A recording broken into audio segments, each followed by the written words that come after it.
Welcome to 30 Seconds, a werewolf fated mate romance where fate is messy, the sparks are wild, and the full moon brings more than fur and fangs.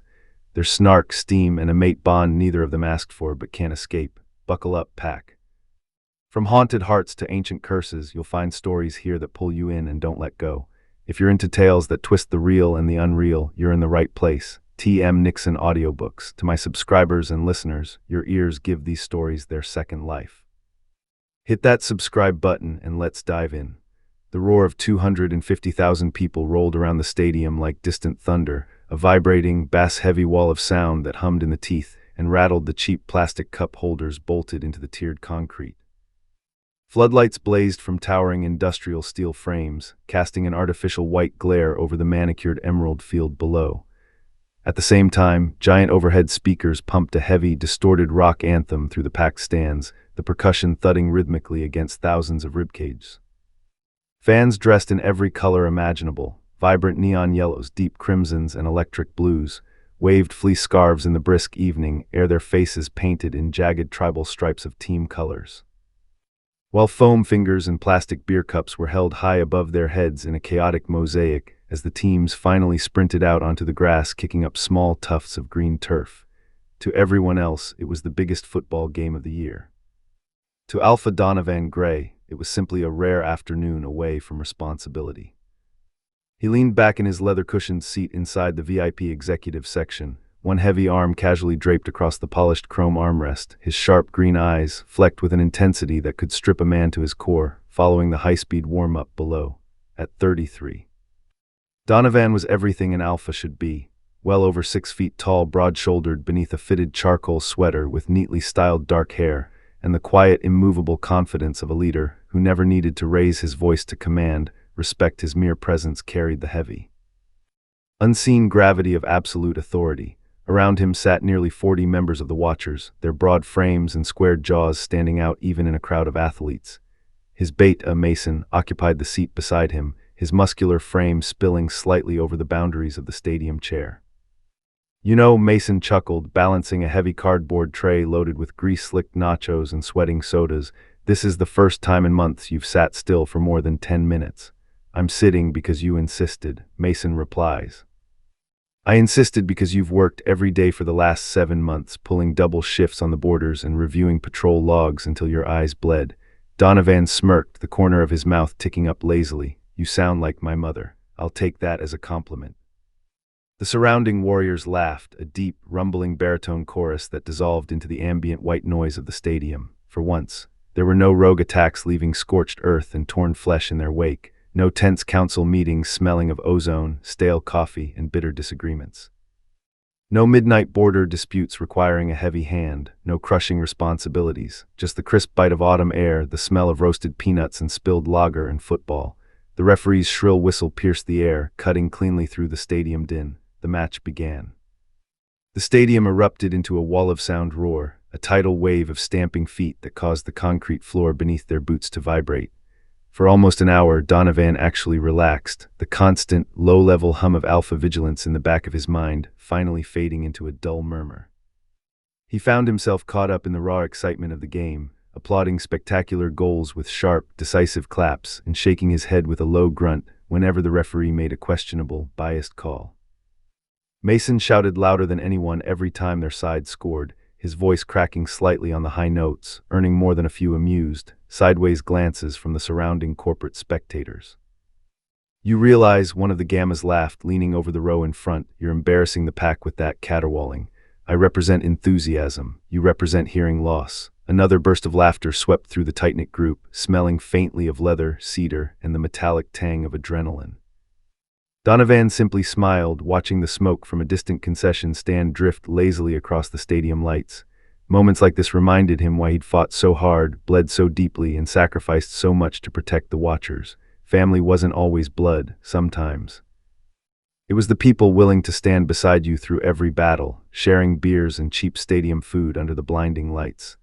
The first half ended in a draw, the final whistle echoing across the bowl.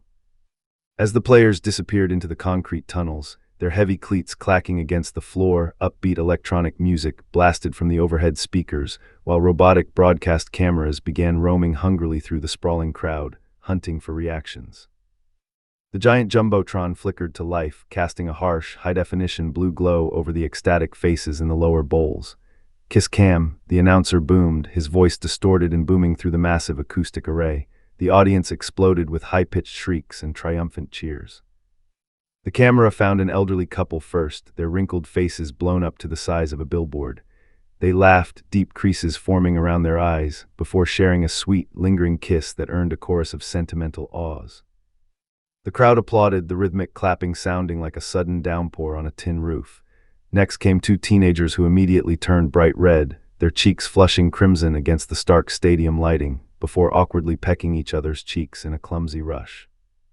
Louder, teasing cheers followed, bouncing off the concrete arches.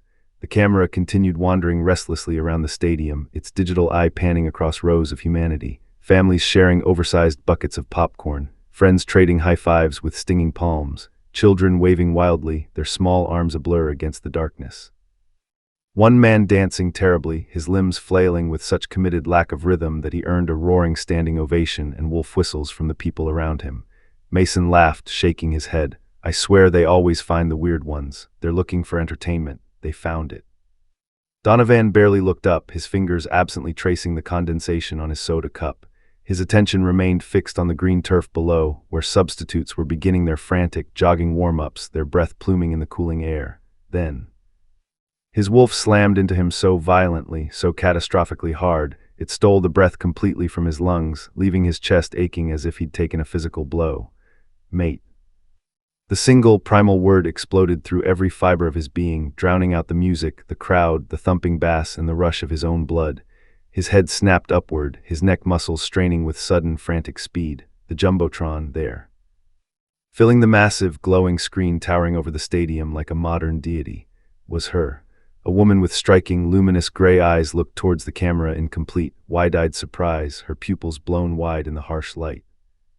Long, ink-black hair flowed from a high ponytail that reached almost to her waist, catching the breeze and framing a face of absolute, arresting symmetry. She wore tight, midnight blue jeans tucked neatly into worn, scuffed black combat boots that spoke of practicality rather than fashion.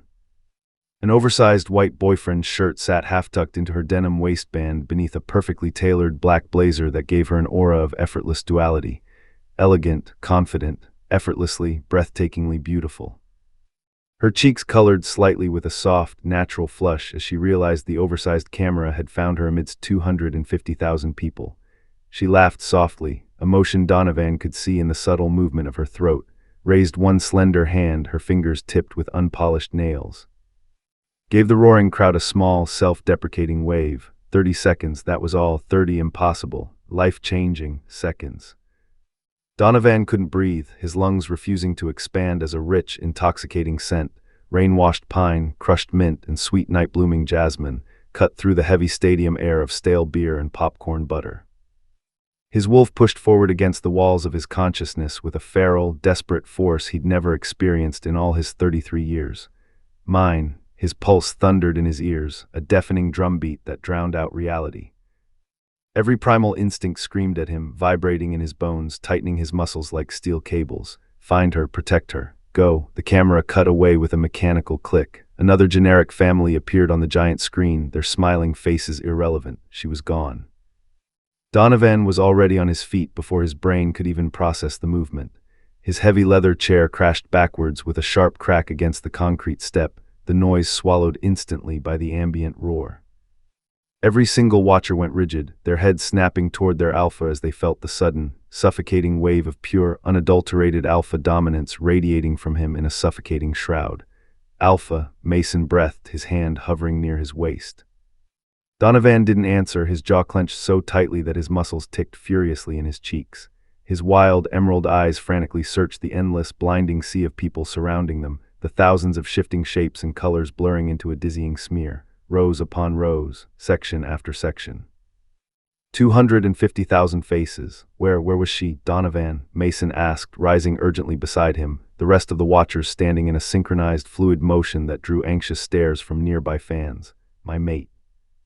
The words came out as little more than a ragged, gravelly whisper, yet every watcher heard them as clearly as a gunshot. Silence fell over their section, heavy and absolute despite the roaring stadium around them. Mason's expression transformed instantly from confusion to lethal, focused intensity. Where? The screen. She was on the screen. The beta spun around, his eyes darting toward the now changing Jumbotron, which was currently replaying highlights of a missed goal. It's gone. I know. Donovan's breathing became ragged, his chest heaving as the phantom scent of her began to rapidly dissipate into the open-air wind. No, his wolf growled a deep, vibrating warning inside him, claws scratching at the edges of his control. Find her. Without another word, Donovan pushed past the row of seats, his broad shoulders shoving past plastic cup holders as he hurried down the concrete steps with reckless speed. The watchers followed immediately in a tight, protective wedge, their boots hammering against the stairs. Ordinary people moved aside instinctively, pressing themselves flat against the backs of their seats. Something in Donovan's wild, unblinking expression and the terrifying aura of his shifting eyes warned them not to stand in his way, not for all the money in the world. He reached the main aisle. Stopped dead, turned slowly, his head sweeping left and right. Nothing, just thousands upon thousands of strangers, a churning river of color and motion. The broadcast camera had only shown her for seconds. She could have been anywhere in this concrete leviathan, already moving. Already disappearing into the enormous, swallowing crowd. His chest tightened until it felt caged in iron. No, he refused to lose her, not after finally, miraculously finding her. His gaze swept across the lower rows one more time, desperate, burning, hunting. Then, he noticed it. 2 rows below, illuminated by the glow of a handheld device, sat a young man wearing a bright team jersey. Laughing with his friends, shoulders shaking with residual amusement, phone gripped in his hand, replaying a 30-second video clip, again and again. On the small, glowing screen, the unmistakable giant stadium screen filled the display, looping endlessly. Donovan saw her face flash across the tiny screen for a heartbeat before the young man's thumb hit the replay button, looping the vision of her gray eyes and high ponytail back into existence. Hope ignited like a wildfire in his veins, hot and blinding. He descended the remaining steps in 3 long, ground-eating strides. The teenager finally looked up, sensing the heavy, oppressive shadow falling over him, his casual smile rapidly replaced by shock as Donovan planted his large hands on the seat backs on either side of him. Confusion quickly replaced his smile, his voice hitching. Donovan crouched down instantly, bringing them precisely eye to eye, the alpha's chest nearly touching his knees. For the first time in years, the fearsome alpha of the watchers looked utterly, completely desperate. I need your help. The young man blinked, his eyelids fluttering against the dry, stinging air, swallowing hard against the suffocating wall of pure, terrifying authority radiating off the stranger, a heavy ozone-thick pressure that made the hairs on his arms stand on end and his stomach drop into a leaden weight. My. What? The video you recorded the Jumbotron. The teenager glanced down at his phone, the glowing blue light casting harsh shadows across his sweat-beaded skin and illuminating the trembling grip of his fingers wrapped around the cracked plastic casing. Oh, yeah, I did, my mate. Donovan said quietly, his voice a low, gravelly rasp rough with suppressed emotion, carrying the deep, vibrating timbre that rattled the young man's ribs. She was on your recording. I only saw her for 30 seconds. I need that video. The teenager stared at him, wide-eyed, paralyzed by the intense, amber-flecked glare locked onto his face. Around them, the deafening, chaotic noise of the stadium, the echoing roar of the departing crowds, the blaring stadium speakers, the crunch of crushed paper cups beneath thousands of sneakers, seemed to disappear into a vacuum of absolute silence. He looked from Donovan to the phone resting in his trembling palm, then back again, catching the faint, frantic rise and fall of the stranger's broad chest. You mean it. Donovan nodded once, a sharp, decisive jerk of his chin, his jaw clenched tight enough to grind stone. I've waited my entire life to find her, and now she's gone. The young man's father, seated beside him on the sticky plastic stadium bench, had listened silently, the stale smell of spilled beer and popcorn hanging heavy in the air between them.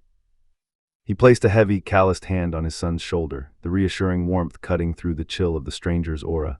Send it. Without hesitation, the teenager's thumb flew frantically across the glass, opening the sharing menu as the screen cast a cool glare over his pale face. What's your number? Donovan handed him his phone, his leather-gloved fingers brushing against the teen's clammy skin, transferring a jolt of raw electric tension. Seconds later, a sharp, high-pitched chime cut through the air. A notification appeared, glowing brightly against the dark lock screen. Video received. Donovan snatched his device back, his thumb swiping across the glass, and opened it immediately. The clip began to play, washing his face in the flickering, high-definition light, crowd cheering, a wall of white noise washing through the speakers, music thumping heavily in the background. The giant jumbotron towering overhead, casting a blue-white hue over the concrete. Then, there she was, 30 beautiful seconds captured in crisp digital pixels. He paused the image, his thumb pressing hard against the glass as if he could physically touch her. Zoomed in, tightening the frame until every pixel blurred and sharpened again.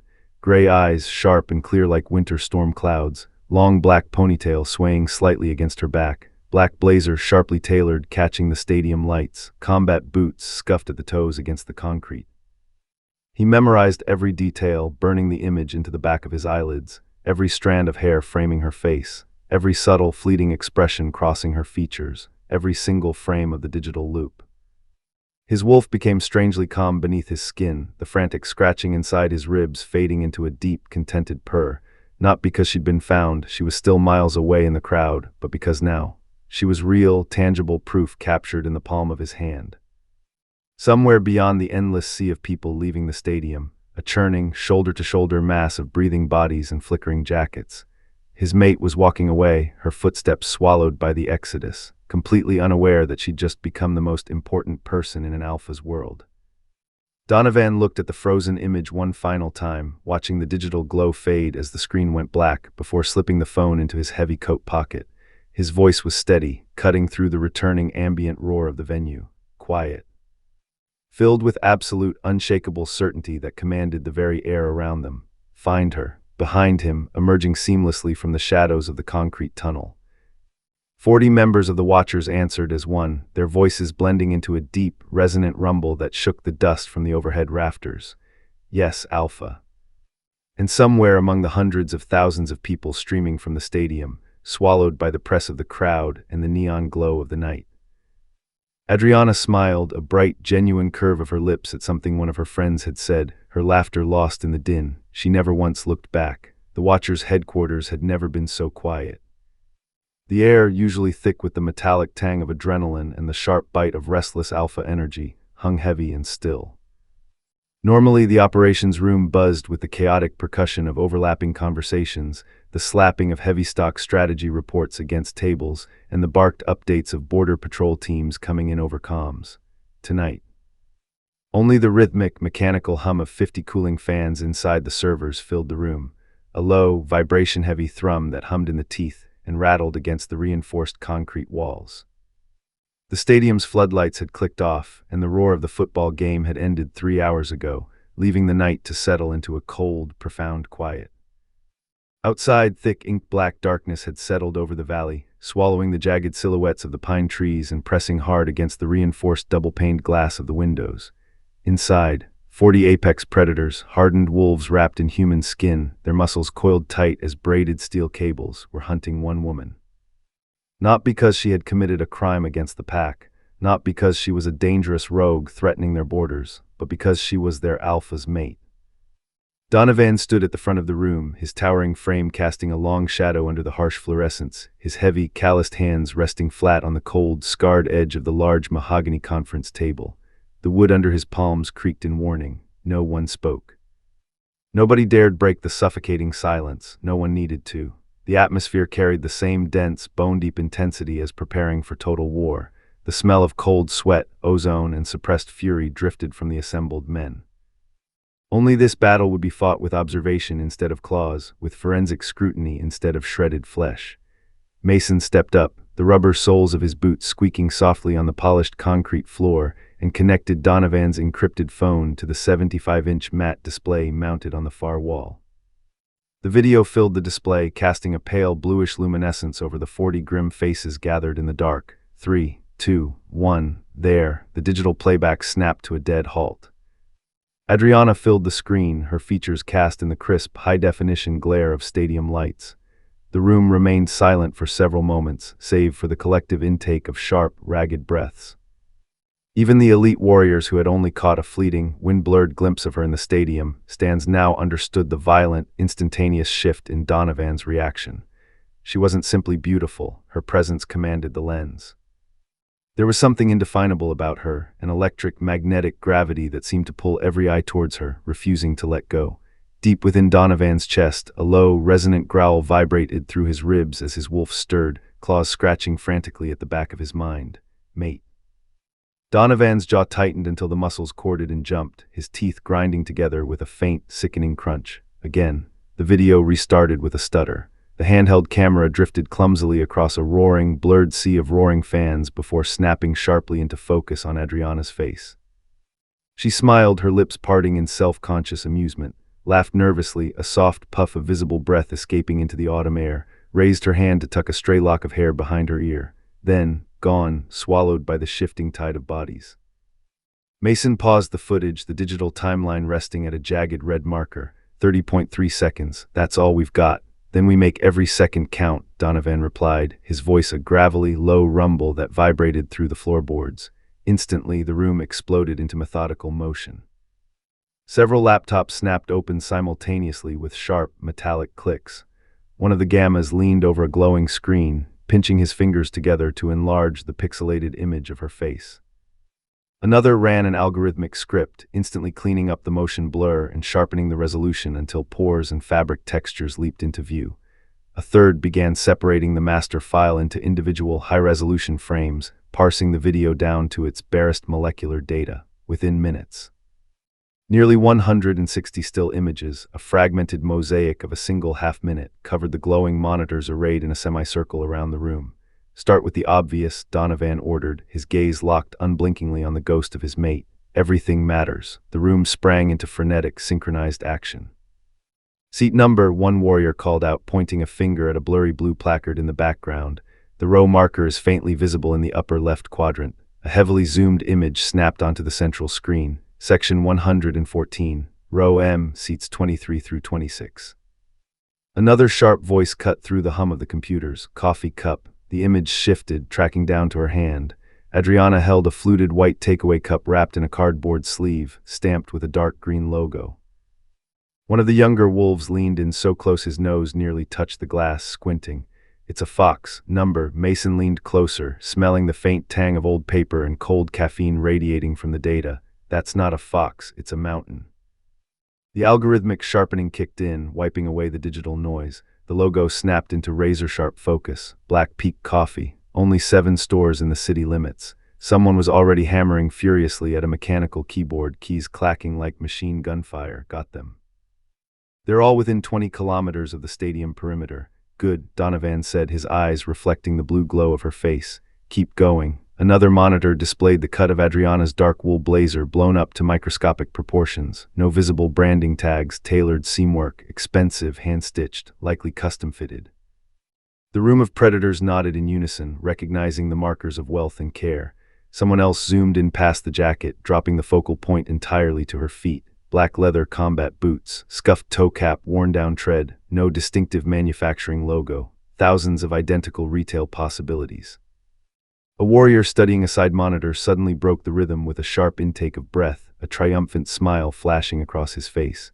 Bracelet. Every head in the room snapped around, 40 pairs of sharp, golden-tinted eyes locking onto the screen. He enlarged Adriana's left wrist, cropping out everything else.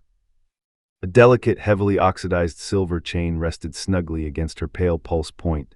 Tiny metal charms caught the harsh glare of the stadium lights, spinning lazily on microscopic links, a crescent moon, a feather, and... He zoomed in further, pushing the limits of the optical sensor. A wolf.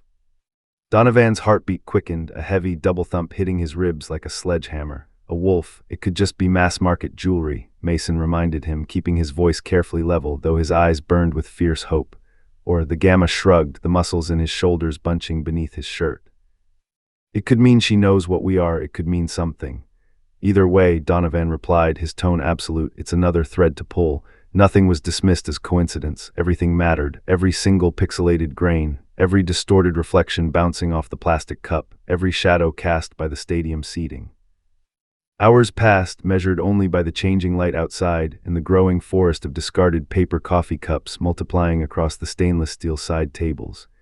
The initial shock and frantic panic slowly calcified into cold, relentless determination. One of the technical specialists slammed his palm flat against his desk, the sharp crack echoing in the quiet room. I've got something. Instantly, a dozen men surged forward, crowding tightly around his glowing monitor, breathing in sync. He pointed a thick finger towards the hazy, out-of-focus periphery of the screen, the people sitting immediately around her. A middle-aged couple with matching windbreakers flanked Adriana on her right. A teenage girl with neon-pink headphones around her neck occupied the seat directly in front of her. Behind her sat four rowdy, university-aged friends wearing heavy, matching woolen football jerseys. The technician hammered a keystroke, switching seamlessly to an earlier frame of the stadium entry turnstiles. Look at their necks. They're all wearing commemorative supporter scarves. So what? So those specific wool blend scarves were a limited promotion, only sold at 3 designated merchandise booths on the North Concourse. He looked back over his shoulder, a grin spreading across his face. If we cross-reference which booth sold that exact batch during the third quarter, we can narrow down which gate they likely used to enter the venue. Mason grinned, a flash of white teeth in the dim light. That's dangerously clever. The technician smiled modestly, pushing his glasses up his nose. I try, Commander. Within 20 minutes, high-resolution stadium architectural blueprints were unrolled and pinned flat across the massive conference table, weighted down with heavy brass ashtrays and daggers. The merchandise booth, the seating section, nearby concessions, food vendors selling stale popcorn and grease, restroom locations with high foot traffic, hidden emergency exit stairwells. Every choke point, every vector of movement was circled in red dry erase marker until the map looked like a tactical battle plan. Donovan stared down at the labyrinth of lines, his eyes tracing the invisible paths of human cattle. If I were sitting here. He tapped a thick, calloused finger hard against section 114. Which gate would I naturally, instinctually leave through when the final whistle blew? The room fell dead silent, the collective breathing of 40 men stopping altogether, one by one. They all reached out, pointing their fingers to the same crimson-circled exit on the map. Gate 7, it has to be. It feeds directly into the wide eastern concourse parking deck, shortest walking distance to the rideshare pickup zone, the easiest, fastest exit for someone wanting to beat the gridlock. Mason crossed his thick arms over his chest, his brow furrowing. It makes tactical sense. The technician turned back to his keyboard, his fingers flying across the keys as he bypassed public Wi-Fi to tap directly into the stadium's proprietary municipal database. Gate logs, attendance metrics, security camera sweep reports.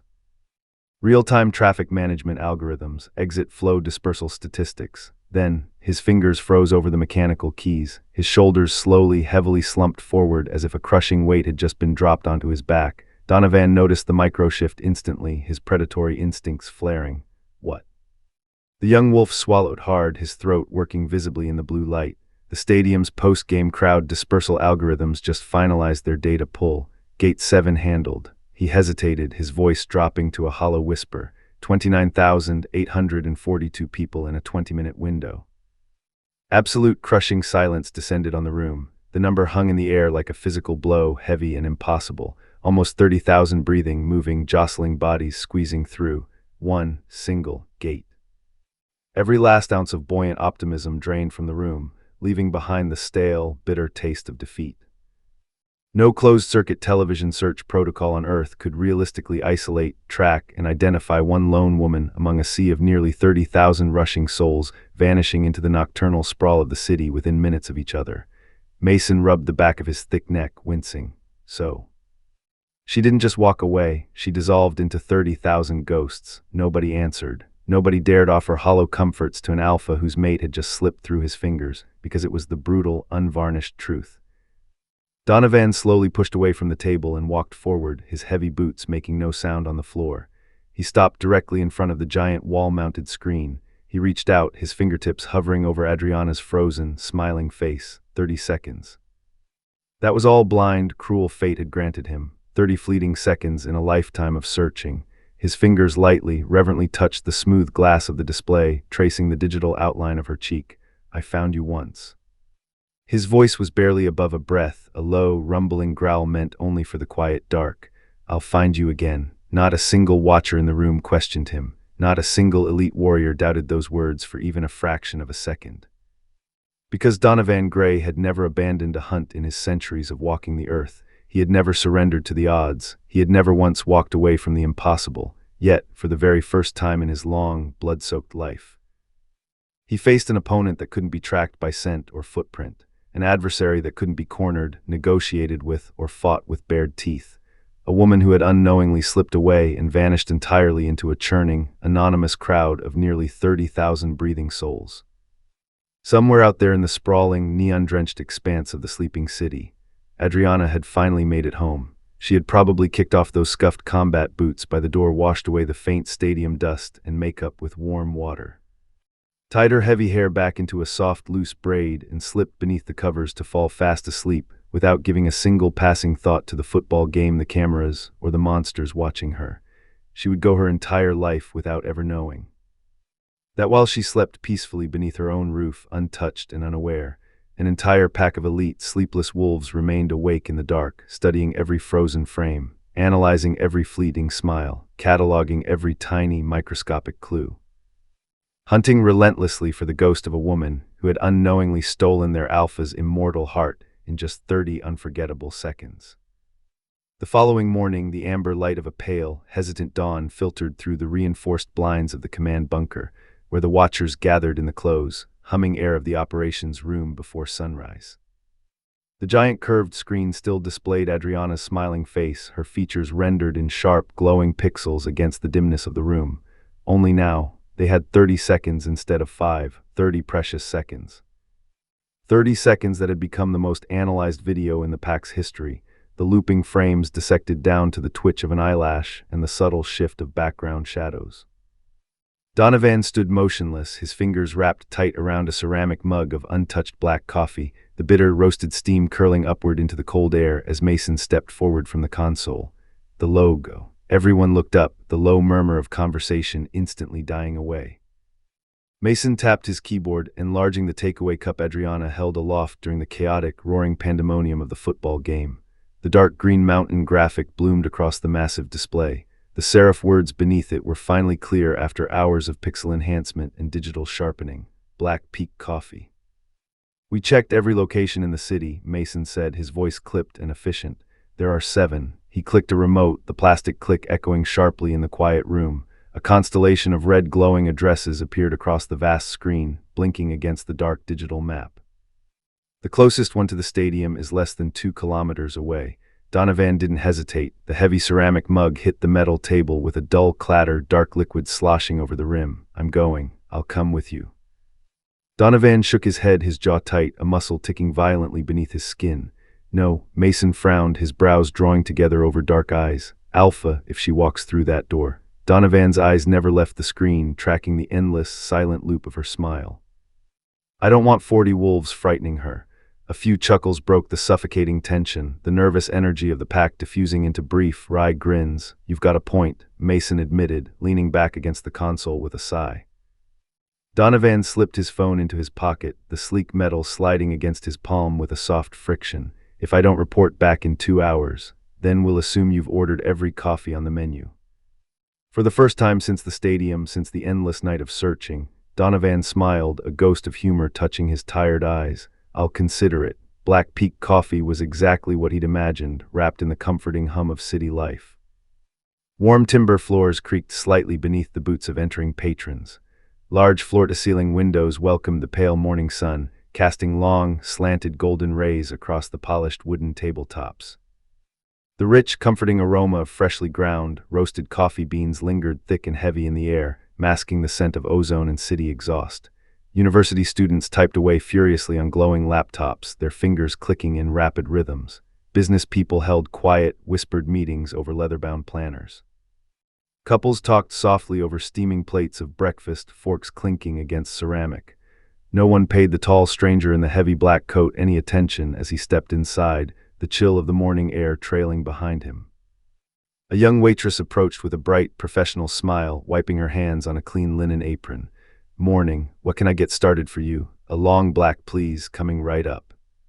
Donovan chose a small corner table where he could see both the entrance and the counter, his broad shoulders resting against the smooth wood of the booth. He wasn't there for coffee, he was there to wait. Every time the brass bell above the front door chimed with a high, melodic ring, his head lifted, his senses snapping to attention. An elderly couple shuffled in, shaking off the morning mist. Not her. A young mother pushed a squeaking pram, muttering softly to a sleeping infant. Not her. 3 university students tumbled inside, laughing uncontrollably over something illuminated on a cracked phone screen. Not her. The hours crawled by with agonizing slowness, the sun inching across the timber floorboards. His untouched, blank notebook slowly filled with nervous observations, his pen scratching against the paper. Regular customers trading inside jokes with the staff. Busy morning rushes that peaked and receded like a tide. Staff changes at the register, uniforms swapping from gray to green. He learned nothing useful, his chest tightening with every empty minute. By early afternoon, even the waitress recognized him, pausing by his table with a raised eyebrow. Another coffee. He looked down at the dark, still surface of the liquid before him. 4 empty white ceramic cups already sat arranged in a neat row on the table, their rims stained with dark rings. I suppose one more won't hurt. She laughed, a light, musical sound that cut through the low murmur of the cafe. Either you're writing a novel or avoiding work, if only it were that simple. She brought him another steaming cup with a sympathetic smile, her fingers brushing the saucer. Hope your day's worth it. So do I. Another hour passed, the afternoon light growing golden and long, still nothing. Eventually Donovan stood, his joints popping in the quiet air, and walked towards the counter. A young barista was wiping down the chrome and stainless steel of the massive espresso machine with a damp microfiber cloth, the rhythmic squeak filling the small space. She looked up, her dark hair tied back in a messy bun. Everything okay? Donovan hesitated, his throat dry despite the gallons of caffeine he'd consumed. He'd rehearsed this exact conversation a dozen times during the tense drive over, now that he stood here, facing a stranger. It suddenly sounded completely ridiculous, the desperate plea of a madman. I'm hoping you might be able to help me. The barista smiled politely, setting the cloth aside on the counter. I'll try. Donovan unlocked his phone with a thumbprint. The paused image from the stadium filled the high-definition screen once more. Adriana smiled back at him, frozen in time. He carefully, reverently turned the phone around, resting it on the polished wood of the counter. Have you seen this woman before? The barista studied the picture, narrowing her eyes against the screen's glow. For several seconds, nothing, then her dark eyebrows lifted in sudden recognition.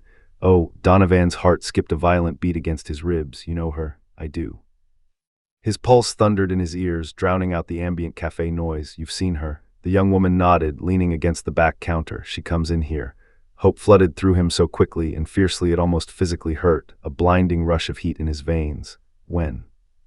Usually once or twice a week. Donovan leaned forward, his hands flat on the counter, towering over the barrier. Is she here today? The barista looked up at the antique wall clock mounted above the pastry display, then back down at him, her expression shifting. A small, apologetic smile crossed her face, softening her features. You literally just missed her. The words hit him like a heavy, physical blow to the solar plexus, knocking the wind from his lungs. What? She was here this morning. The barista frowned thoughtfully, tapping a fingernail against the counter. I'd say, about an hour before you walked in. Silence descended, heavy and absolute, save for the distant hiss of a milk frother. Donovan closed his eyes for just a moment, feeling the burn behind his eyelids. 1 hour, again, always, just too late, the universe playing a cruel, mocking joke. The barista tilted her head, studying the tight set of his jaw. Can I ask something? He looked up, his eyes dark and haunted, of course. She lowered her voice slightly, leaning in over the espresso machine. You don't look dangerous, but you're carrying around a photo of a woman on your phone and asking if I've seen her. A small, cautious smile tugged at the corner of her mouth. You can understand why I'd be a little hesitant. Donovan nodded immediately, the admission raw and honest. I can. She folded her arms across her apron. So, who is she? He looked down at the photograph glowing softly on the glass screen, then answered with complete honesty, stripping away his pride. I don't know. That wasn't the answer she'd expected. Her eyes widened in disbelief. You do know, I don't know her name. I don't know where she lives. I don't know what she does for work. I don't know anything about her. The barista blinked, processing the sheer absurdity of it. Then, why are you looking for her? Donovan was quiet for a long, agonizing moment, staring at the reflection of his own weary face in the dark screen. Finally, he smiled, though there was a profound, aching sadness behind it, because sometimes you meet someone for only 30 seconds. And somehow you know your life won't ever be the same. The barista studied his face in the warm, ambient light of the shop. There was no fevered obsession in his eyes, no anger, no deception or dark intent, only crushing exhaustion and a fragile, burning hope. You really mean that? I do. She looked back down at Adriana's frozen picture, her professional armor melting away. Then she reached beneath the wooden counter, retrieving a small, spiral-bound notepad and a ballpoint pen. Tell you what. She tore off a blank, crisp page with a sharp, ripping sound and slid it across the wood towards him. "Write your first name and your phone number." Donovan frowned, his brow furrowing in confusion. "Why, if she comes in again?" She smiled warmly, her eyes crinkling at the corners. "I'll call you." For the first time all day since the moment he realized he had missed her by 60 minutes. Real, tangible hope returned, a spark in the dark. "You do that?" "I would." She gave him a playful, knowing look. "But if she tells me she's running from a crazy ex-boyfriend, I'm calling the police instead." Donovan let out a sharp, genuine laugh, the sound rumbling deep in his chest. "I think that's more than fair." He took the pen, his handwriting neat and steady despite the adrenaline still lingering in his blood. Donovan Gray, beneath it, his direct mobile number in bold, clear digits. The barista folded the small square of paper carefully and tucked it deep into the metal drawer of the cash register, out of sight. "I'll keep an eye out, thank you." He slipped his phone back into his coat pocket, the fabric rustling. As he reached the heavy wooden door, the barista called out after him over the hum of the grinders. "Donovan." He turned back, his hand resting on the brass handle. "I hope she comes back." He smiled, a true, reaching expression. "So do I." The brass bell chimed softly, a sweet, high-pitched ring, as he stepped back out onto the busy, noisy city street. He paused on the concrete footpath, the afternoon wind whipping his coat around his knees. He looked through the sparkling cafe window one last time. She had been there. She stood in this exact room, breathing this air. She'd ordered coffee from the same counter he had just leaned against, walked through the very same heavy wooden doorway. 1 hour, just 1 hour. He climbed into his vehicle, the heavy engine rumbling to life beneath his hands, and drove away into the gray afternoon, unaware that tucked safely beneath the cash register was a small piece of paper with his name and number waiting for fate to strike.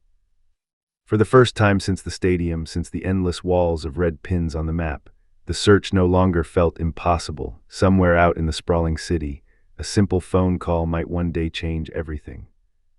The operations room was buried deep underground, sealed off from the world by thick, soundproofed concrete walls that trapped the low, electric hum of cooling fans and the stale scent of ozone and cooling microchips. It was entirely silent except for the rhythmic, aggressive clack-clack-clack of a mechanical keyboard, the keys bouncing sharply beneath tired fingertips. Mason sat hunched forward, eyes bloodshot and unblinking, replaying the 30-second Jumbotron footage yet again on the glowing monitor. Most people would have stopped seeing details after the first dozen viewings, their eyes glazing over the bright, pixelated stadium crowd. The watchers had watched it hundreds of times, their collective patience honed by years of relentless observation. Every frame mattered, every shadow cast by the towering stadium floodlights. Every reflection bouncing off a pair of sunglasses, every clue hidden in plain sight. The video reached the 20-second mark, the digital timer ticking away in the corner of the screen. Mason frowned, his brows knitting tightly together as a muscle twitched in his jaw. "Hang on." The room stopped, the ambient noise of the machinery seeming to fade into the background. "Go back 5 frames. The technician rewound the footage, the audio track stuttering in a high-pitched, garbled whine before snapping back. "There." Mason pointed a stiff finger directly at the glass screen, hovering just behind Adriana. The 4 young men sitting several rows behind her were laughing amongst themselves, their shoulders shaking with silent mirth. At first glance, they looked like ordinary football supporters, draped in team scarves and jerseys, their cheeks painted in bright team colors. Then one of them leaned forward into the harsh glare of a stadium light. The logo embroidered on his heavy cotton hoodie became visible. "Can you sharpen that?" Mason asked, his breath fogging the edge of the desk. The technician worked furiously, enlarging the image with a few swift keystrokes, pixel by pixel. The jagged edges of the image smoothed out, sharpening into focus. The logo became clearer, a heavy, embroidered shield. Gleaming gold lettering catching the digital light, a soaring hawk, wings spread wide in mid-dive. Then the words underneath stitched in thick thread, Westbridge University. Mason slowly smiled, the tension breaking in the corners of his mouth. "I think we've got our next lead." Donovan walked over from the corner of the room, his heavy boots thudding against the linoleum floor, the scent of pine and rain trailing in his wake. "If they're students, there's a chance she is too." "Or she came to the game with them," Mason replied, his hands resting on his hips as he stretched his aching back. "Either way, it's worth checking." Within 20 minutes they were sliding into the leather seats of the sedan, the engine roaring to life as they drove towards Westbridge University. The campus was enormous, a sprawling expanse of heritage and modernity. Ancient, weathered stone buildings with ivy-crept pillars stretched across beautifully maintained grounds of emerald green grass, while thousands of students hurried between lectures carrying heavy canvas backpacks, slim metallic laptops, and cardboard cups of steaming takeaway coffees that filled the crisp morning air with the rich aroma of roasted espresso. The place felt like its own city, buzzing with restless energy and the low, collective murmur of youthful chatter. Donovan stood quietly near the center courtyard, his hands buried deep in his pockets, his sharp eyes scanning the shifting sea of faces. So many people, Mason muttered, shielding his eyes against the midday glare reflecting off the glass library windows, and somewhere in this crowd might be the woman from the stadium. They watched. Morning lectures finished, the heavy oak doors of the lecture halls swinging open with echoing booms. Students poured from buildings in a chaotic, noisy wave of laughter and shouting. Afternoon classes began, the courtyard thinning out for a brief, quiet interlude. More students arrived, bicycles clattering against metal racks and skateboards clicking against the concrete walkways. Every woman with long dark hair caught Donovan's attention, his pulse spiking hot and fast in his veins. Every time, it wasn't her. Hours slipped by as the sun began its slow descent, painting the stone facades in hues of amber and bruised purple. Still nothing. Finally, Mason nodded towards the imposing brick administration building, his shoulders slumping in fatigue. We're getting nowhere, let's ask. Inside, the reception area was spotless, smelling faintly of lemon floor polish and old paper. Behind the polished mahogany desk sat a woman in her 50s wearing wire-rimmed reading glasses perched on the bridge of her nose as she typed furiously on her computer, the plastic keys clacking like hail on a tin roof. She barely looked up, her gaze fixed firmly on her glowing monitor. "Can I help you?" Donovan smiled politely, the tension in his shoulders easing just a fraction. "I hope so." He placed his phone flat on the polished wood counter, displaying the clearest image they had of Adriana, the screen casting a pale blue light across his knuckles. "I was wondering if you've ever seen this woman." The receptionist glanced down, her eyes sweeping over the screen for a fraction of a second, then back to her monitor, her fingers resuming their clacking dance. "No," Donovan remained courteous, his voice smooth and steady. "She may study here. We noticed several people behind her wearing your university hoodies." The receptionist sighed, a sharp expulsion of breath that rustled the papers beside her. "There are over 30,000 students enrolled here." She finally looked at him properly, her eyes narrowing behind her thick lenses. "I don't remember every person who attends this university." Her voice wasn't rude, just firm, professional, honed by decades of dealing with lost visitors. "And even if I did." She folded her hands together atop a neat stack of manila folders, her knuckles pale. "We don't give out personal information." "I understand," Donovan replied, raising his palms slightly in a placating gesture. "I'm not asking for an address or a phone number. I'm simply hoping someone might recognize her. I'm afraid I can't help." She slid the phone gently back across the counter, her fingernails clicking softly against the glass. "I wish you luck." Donovan nodded respectfully, dipping his head. "Thank you for your time." As they walked outside, Mason exhaled a long breath that plumed in the cooling air. "That went about as well as expected. She was doing her job," Donovan answered, stepping down onto the paved walkway. "If my mate studied here, I'd want her privacy protected." Mason smiled, a genuine twitch of amusement at the corner of his lips. "You're making it difficult to dislike her." They continued across campus as the afternoon shadows lengthened across the lawns. Students laughed in small, tight circles, their voices echoing off the brick walls. Others sat beneath sprawling oak trees reading, the dry scent of fallen leaves heavy in the breeze. A group played an energetic game of volleyball on the grass, canvas shoes squeaking and hands slapping against leather with sharp thwacks. Life carried on around them, oblivious to the desperate hunt unfolding in their midst. Then Mason stopped dead in his tracks, his hand shooting out to catch Donovan's forearm. "We're thinking too narrowly." Donovan looked at him, his brow furrowed. "The receptionist doesn't know everyone, but students notice each other." Donovan considered it for only a second, the logic cutting through the frustration. "Let's ask." For the next hour they approached students one by one, their voices softening into polite, practiced rhythms. "Sorry to bother you. Have you ever seen this woman?" Most apologized immediately, shaking their heads before the phone screen was even fully visible. "No, sorry, I don't recognize her. I wish I could help." Another shook his head, shifting his heavy backpack higher up his shoulder. "No idea." A third only glanced briefly at the glowing display before hurrying past towards the science labs. "Sorry, I'm late. hope began fading again, a heavy, cold weight settling in their chests. Then near the bustling university cafe, where the rich, bitter aroma of roasted beans mixed with the sweet scent of fresh pastries, they approached a young woman carrying 3 thick textbooks clutched tightly against her chest. "Excuse me." She smiled politely, pausing in her stride. "Yeah." Donovan showed her the photograph, holding the phone steady. "Have you ever seen this woman before?" The student looked down, her eyes darting across the digital image. Her eyes widened slightly, the polite smile faltering. "Oh, you know her?" Mason asked immediately, leaning forward, his breath hitching.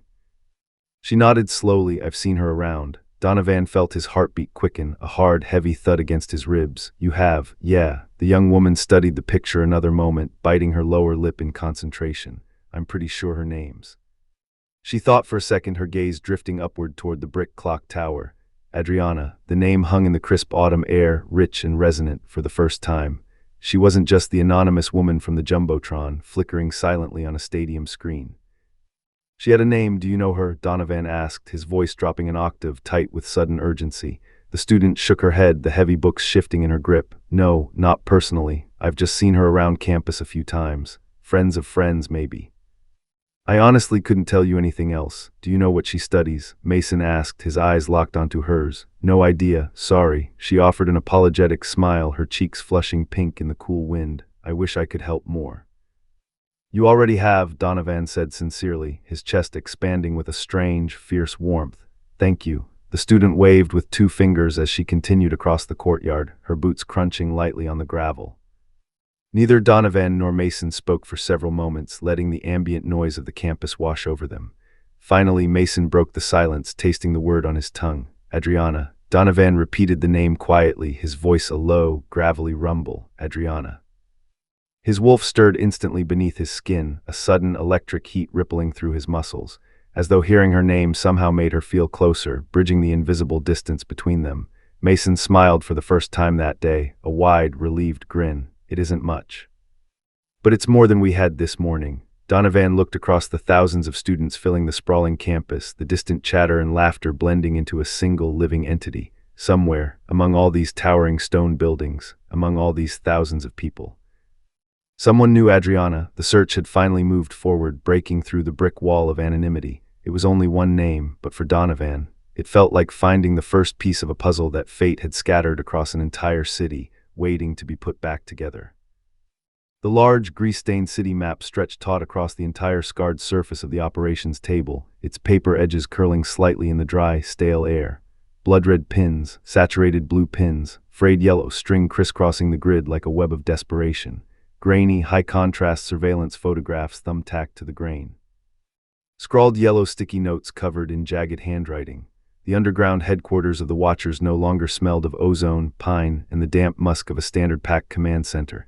Instead, it reeked of cold, bitter black coffee, stale sweat, and the sharp, anxious tang of adrenaline. It resembled the frantic investigation room of tired detectives chasing a phantom.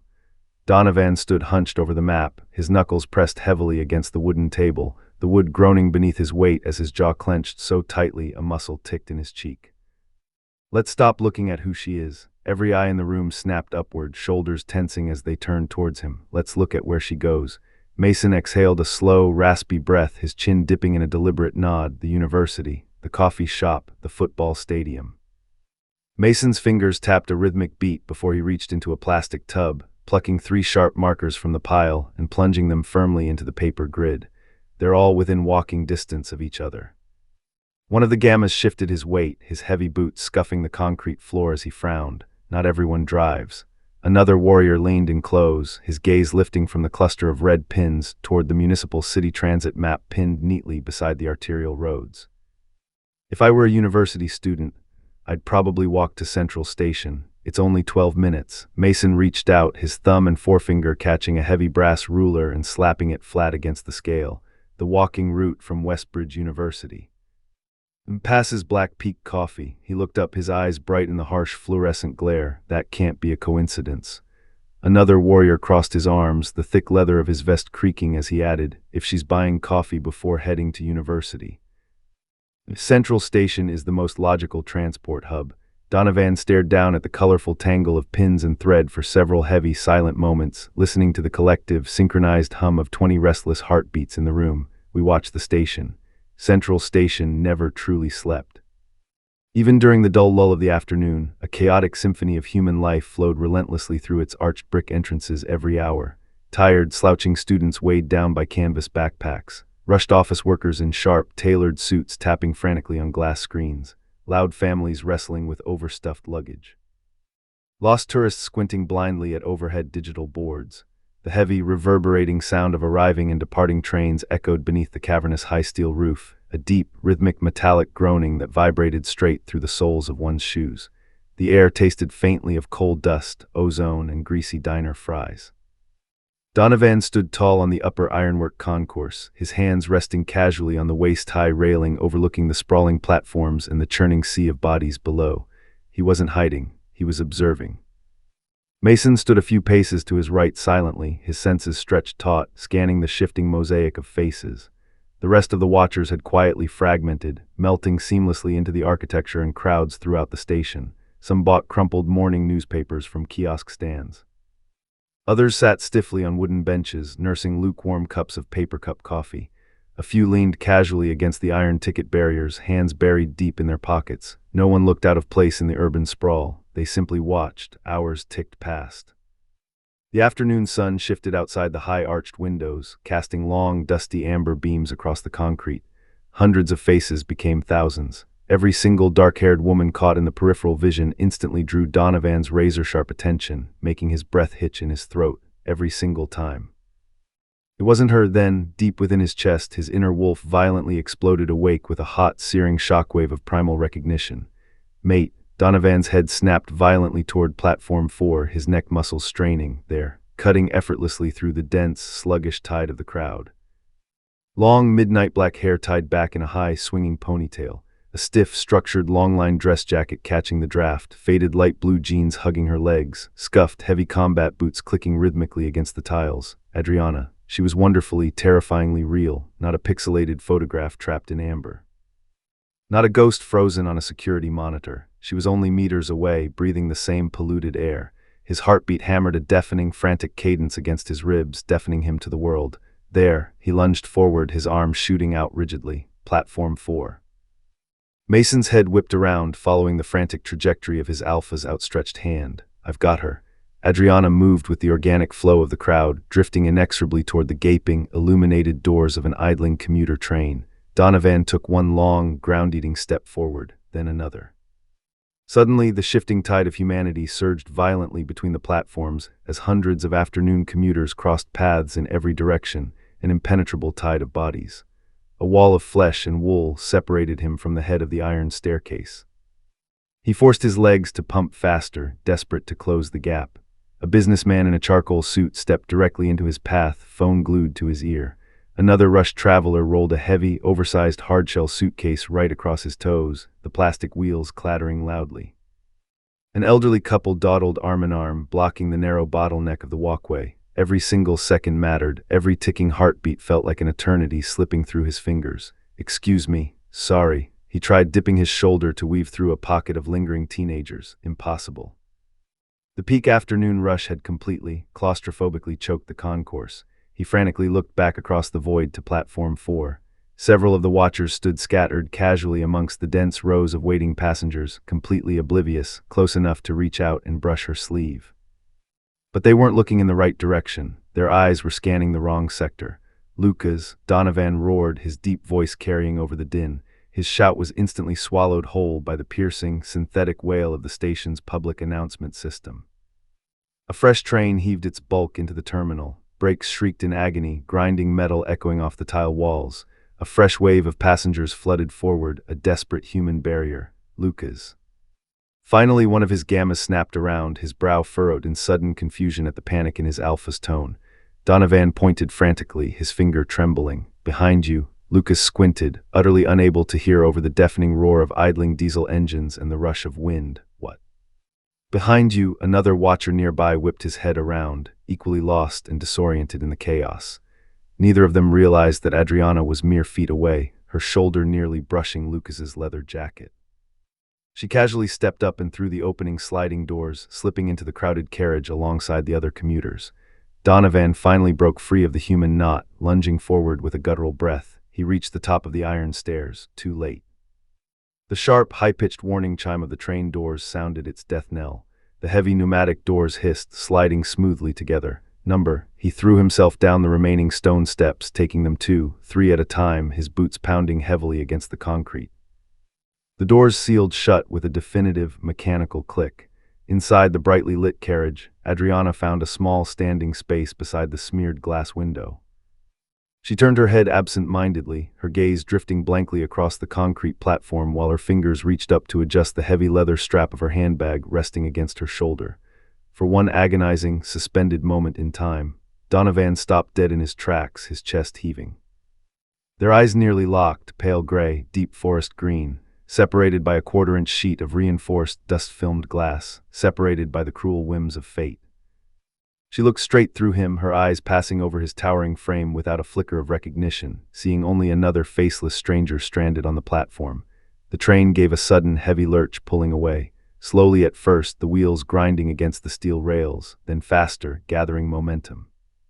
Within mere seconds, it vanished smoothly into the dark, yawning mouth of the tunnel, swallowing her away. A heavy, suffocating silence seemed to instantly settle around Donovan, muting the bustling station into a dull, far-off hum. Lucas jogged over through the thinning crowd, his expression entirely bewildered, his brow creased in deep concern. "Alpha," he stopped a pace away, chest rising and falling. "I heard you yelling out. What happened?" Donovan kept his glassy, unblinking stare locked onto the empty, vibrating tracks where the train had just vanished. She was here. Lucas blinked, his head tilting as he looked around the empty patch of platform. "Who? Adriana, who the hell do you think?" The Gamma's eyes widened in sudden, stark realization, the color draining from his face. He slowly looked down the dark, receding tunnel, his shoulders slumping. "I'm sorry, Alpha." Donovan gave a slow, mechanical nod, his muscles locked tight. "It wasn't your fault." Back at the underground headquarters, the long drive home had passed in absolute, suffocating silence, the atmosphere inside the vehicle heavier and more oppressive than ever before. Mason wasted no time, immediately stalking to the control console and jabbing a cable into his tablet to project the glowing schematic of the city rail network onto the massive digital display screen. "We know one thing now," Mason announced, his voice ringing sharp in the quiet room. The remaining watchers instantly gathered tightly around the table, leaning in over the map. "We know exactly which train she boarded." He tapped a key, highlighting a pulsing, bright green departure timestamp on the side of the screen. The station's high-definition security cameras confirmed the exact service number. A thick, glowing neon line materialized instantly across the dark digital map, tracing a jagged path outward. The train traveled east, cutting away from the downtown core. It made 6 distinct, predictable suburban stops before vanishing further out toward the sprawling, heavily wooded outer districts. One of the younger technicians leaned forward, his palms flat against the table, his eyes bright. "We've narrowed the radius down. Before today, she could have been hiding anywhere in the millions." He jabbed a finger at the glowing digital line. "Now, she most likely lives somewhere along this exact transit artery." Another warrior nodded slowly, a dark smirk touching the corner of his mouth, "or she works a shift somewhere along it. Either way, our search area just became a hell of a lot smaller." Mason cracked a tight, humorless smile for the first time all evening, the tension in his shoulders dropping an inch. "We're not chasing half a damn city anymore. We're chasing one specific railway line." Donovan stood silently, his eyes reflecting the pale, eerie glow of the illuminated stations stretching in a neat string across the digital map. One station, one suburb, one fragile clue stacking neatly upon the last, piece by agonizing piece. The hidden picture of Adriana's secret, ordinary life was finally beginning to take shape in the dark. He slowly reached out, quietly tracing the glowing blue railway line with the tip of his finger, feeling the smooth glass beneath his skin. "We're getting closer." Not a single man in the room doubted him, because for the very first time since that chaotic, blood-soaked day at the stadium, they hadn't just stumbled upon another dead-end clue. They had found a direction, and somewhere out there in the sprawling darkness along that railway line, Adriana was stepping off a train, completely unaware that an alpha had just watched her disappear into the distance, and had finally discovered the true path that led straight to her world. The operations room had changed, not physically. The topographical maps still covered the peeling plaster walls, their curled edges pinned with rusted thumbtacks. Red woolen string still connected glossy photographs in a chaotic, desperate web of speculation. The city rail network remained illuminated across the giant screen, casting a cold, flickering blue hue over the linoleum floor. Adriana's smiling face still overlooked everything from the paused jumbotron footage, her digital pixels frozen in eternal, silent joy. But something else had settled over the room. Silence, not the sharp, crackling silence of intense concentration. It was the heavy, suffocating silence of absolute exhaustion, smelling faintly of stale sweat, cold cigarette butts, and the metallic tang of burnt-out fluorescent bulbs. 6 days. 6 long days of staring at static, coffee shops, universities, train stations, walking routes, nothing. Donovan stood alone before the screen, his boots rooted to the floor long after everyone else had dragged their leaden limbs to bed. His eyes rested on Adriana's smile. 30 seconds. He knew every movement now by heart, the slight, vulnerable tilt of her head. The habitual way she tucked a loose, dark strand of hair behind her left ear with trembling fingers. The nervous, breathless laugh when she realized the stadium camera was suddenly projecting her face to tens of thousands. He could close his eyes and predict every frame before it played, feeling the phantom brush of her image against his retinas. His thumb hovered over the tactile, plastic replay button. Click, the video started. Again, click again. He didn't know how many times he'd watched it, his mind numbing to the repetition. Only that he couldn't stop, trapped in an endless loop of what-ifs. Deep inside his chest, his wolf remained unusually quiet. No low, rumbling growls of territorial panic. No frantic, scratching demands to hunt. Just a heavy, hollow weight, waiting, as if the beast inside him, too, had become bone-tired of pacing a cage with no doors. A soft, hesitant knock broke the dense silence, echoing like a gavel against the doorframe. Mason stepped inside, his joints popping in the quiet room, carrying 2 heavy ceramic mugs of black coffee that emanated curling wisps of steam. "I thought I'd find you here," Mason murmured, his voice rough with fatigue. Donovan didn't answer, his unblinking gaze locked on the glowing screen. Mason stepped closer, the rubber soles of his boots squeaking softly on the floor, and handed him a mug. "You haven't slept. I've slept. You've closed your eyes. That's not the same thing." Donovan accepted the coffee, his calloused fingers wrapping around the coarse ceramic. It had already gone cold, the liquid slate gray and lifeless. "I saw her." His voice barely rose above a rasping whisper, scraping against the dry walls of his throat. "I actually saw her." Mason nodded, his shoulders slumping under an invisible burden. "I know. I was close enough to touch the train." Donovan stared blankly at the screen, watching the pixels shift in the blue light. One crowd, one train, 1 minute, it's always. He struggled to find the words, his jaw clenching until the muscles ached. Almost. Mason leaned against the edge of the cluttered planning table, the wood groaning slightly beneath his weight. "That's because we're getting closer." Donovan let out a quiet, mirthless laugh that tasted of ash. It held no humor, only a jagged bitterness. "Are we?" He finally turned away from the screen, his bloodshot eyes catching the dim light. "What do we actually know? We know she likes 1 coffee shop. We know she might have visited 1 university. We know she caught 1 train." He looked around the cavernous room, gesturing vaguely to the web of red strings. "And yet, I still don't know where she sleeps. I don't know what she does when the sun comes up. I don't even know if she remembers the football game." The words hung heavily in the air, tasting of copper and salt. For the first time, Mason heard doubt, real, bone-deep doubt echoing in an alpha's voice. The next morning, the operations room felt different, heavy with a suffocating, humid gloom. Conversations were hushed, carried out in low murmurs that barely drifted across the room. The manic, electric excitement that had driven everyone during the first week had faded into a dull ache. One of the younger warriors rubbed his burning, bloodshot eyes after another sleepless night combing through endless social media feeds. "I've checked every public post from the stadium that night. Nothing." Another closed his laptop with a sharp, echoing snap. "The train stations have hundreds of high-definition cameras." Without knowing what day or what hour she normally travels, it's impossible to find the needle in the haystack. Someone else sighed, a long, rattling exhalation of pure defeat. "I've gone through thousands of student enrollment photos, scanning every face. I keep thinking I've finally found her. It never is." No one complained about the workload. No one suggested stopping or tearing down the boards, but the crushing weight of failure rested visibly on every broad shoulder, hunching spines and dragging down chins. Lucas walked over to the giant whiteboard at the front of the room. Every single lead they'd doggedly followed had been neatly, meticulously listed in black ink. Black Peak Coffee, Westbridge University, Central Station, Eastern Rail Line beside each one. A single damning word had been written in thick, aggressive red marker, dead end. He stared blankly at the board for a long, agonizing moment before quietly taking a cap off and adding another line beneath it. Nothing. The room seemed to grow even quieter, the ambient hum of the servers sounding like a distant funeral dirge. That afternoon, Donovan walked outside alone, needing the open air before the walls of the headquarters crushed him entirely. The sprawling stone and timber headquarters overlooked miles of dense, undulating bushland, the eucalyptus trees swaying in a hazy green ocean. Normally, the rustle of leaves and the earthy smell of damp soil brought him peace, grounding his restless wolf. Today, even the birds sounded distant, their calls piercing the thick air like tiny needles.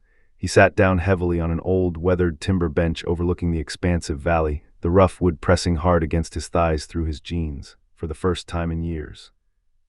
He felt entirely, utterly defeated, not because he couldn't physically fight an enemy, not because he lacked the strength to tear down doors or break bones, because there was nothing to fight, no tangible enemy to sink his teeth into, no clear trail to track through the mud. No lingering scent in the wind, only a constellation of impossible questions.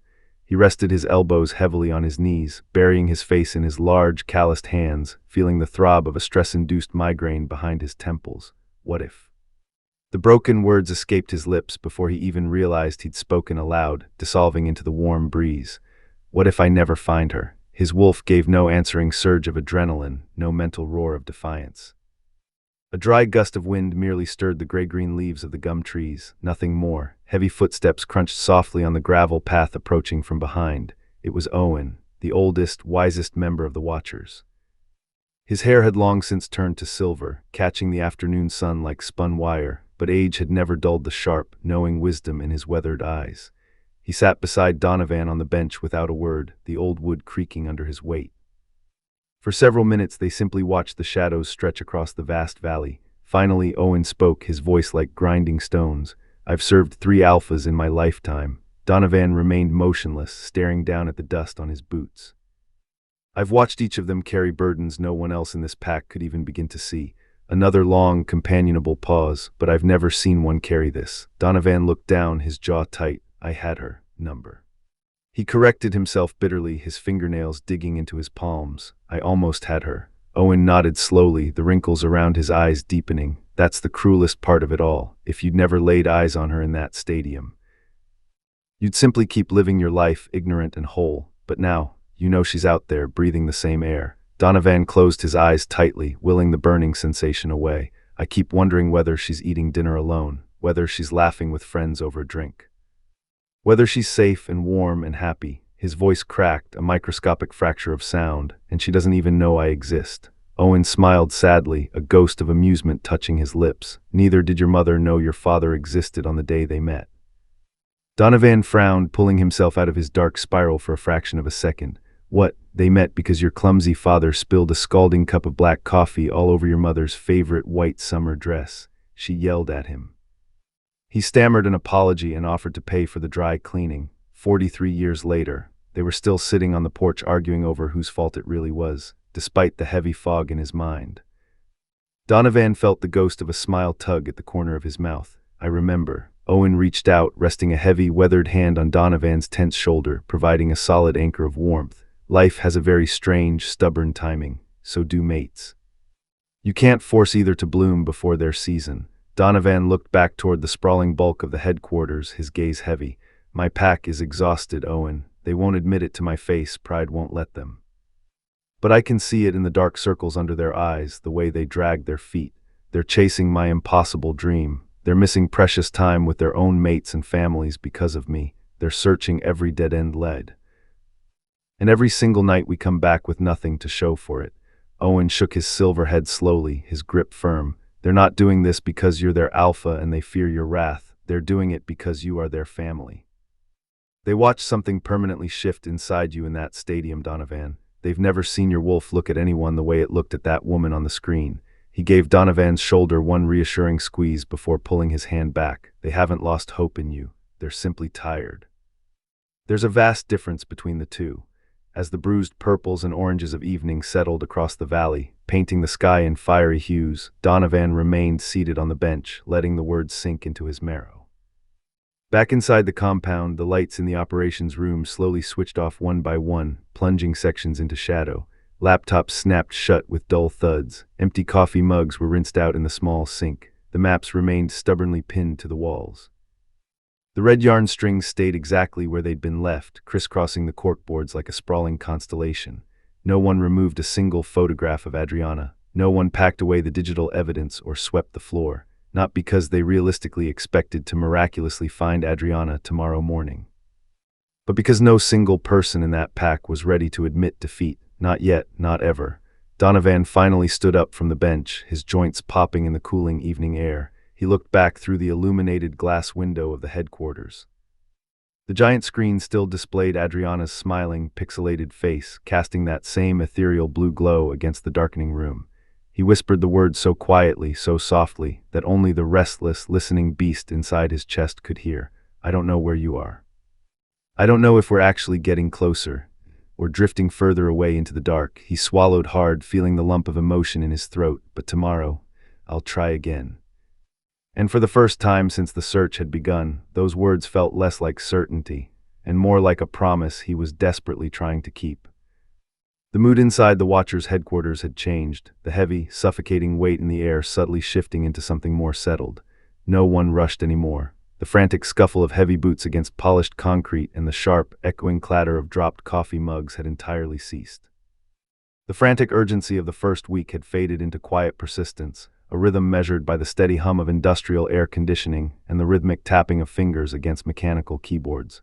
They still searched, still followed every lead, tracking digital breadcrumbs across endless encrypted spreadsheets and grainy CCTV footage. But now, every discovery was met with cautious optimism instead of celebration, a collective intake of breath before anyone dared to smile. No one wanted another dead end, another hollow ghost hunt that left them tasting the bitter ash of disappointment. Lucas sat at his workstation, his posture rigid in the ergonomic mesh chair, with 3 curved monitors glowing in a brilliant blue-white hue against his face. Since the university visit, he'd quietly taken on one particular task, driven by a silent, burning determination. Every morning, every afternoon. Every evening, he monitored Westbridge University's public forums, club pages, event boards, and student social media groups, scrolling through a ceaseless digital river of youthful mundane life. Most of it was ordinary, sports results accompanied by the sharp digital ping of cheering emojis. Club announcements in bold, obnoxious fonts, lost property posts featuring blurry pictures of forgotten car keys and calculus textbooks, study groups organizing in campus libraries that smelled of stale coffee and old paper, nothing useful until a notification appeared, a crisp white banner sliding effortlessly across the bottom right corner of his primary screen. Westbridge Business Society charity picnic photos uploaded. Lucas clicked the gallery, the browser instantly loading a sprawling digital grid of vibrant, sun-drenched thumbnails. Students laughed beneath gum trees, their heads thrown back in genuine mirth. Groups posed with colorful picnic blankets spread haphazardly across dew-kissed lawns that smelled faintly of crushed clover. Barbecues smoked in the distance, sending up wisps of greasy, charred meat-scented haze. More smiling faces flashed past his tired eyes in a blur of youthful color. He clicked through absent-mindedly, his pointer finger heavy on the scroll wheel, then stopped. Number, he breathed, the word scratching dryly against his throat. He leaned closer, the scent of his own cold, bitter espresso forgotten beside the keyboard. Enhance image 12. The photograph enlarged with a soft digital whir, pixelating for a fraction of a second before snapping into sharp, high-definition focus. It wasn't the people posing for the camera that caught his attention, flashing their bright, staged grins at the lens. It was the group in the background, caught entirely unawares by the wide-angle lens, standing beneath a large jacaranda tree, raining delicate purple petals onto the grass, talking. Laughing, her head tilted back in a motion that felt achingly familiar. One woman wore olive cargo pants that brushed softly against her sneakers, a fitted cream-ribbed top hugging her torso beneath a light blue denim jacket. Her long black hair flowed from a high ponytail, almost to her waist, swaying in the slight breeze that drifted through the park.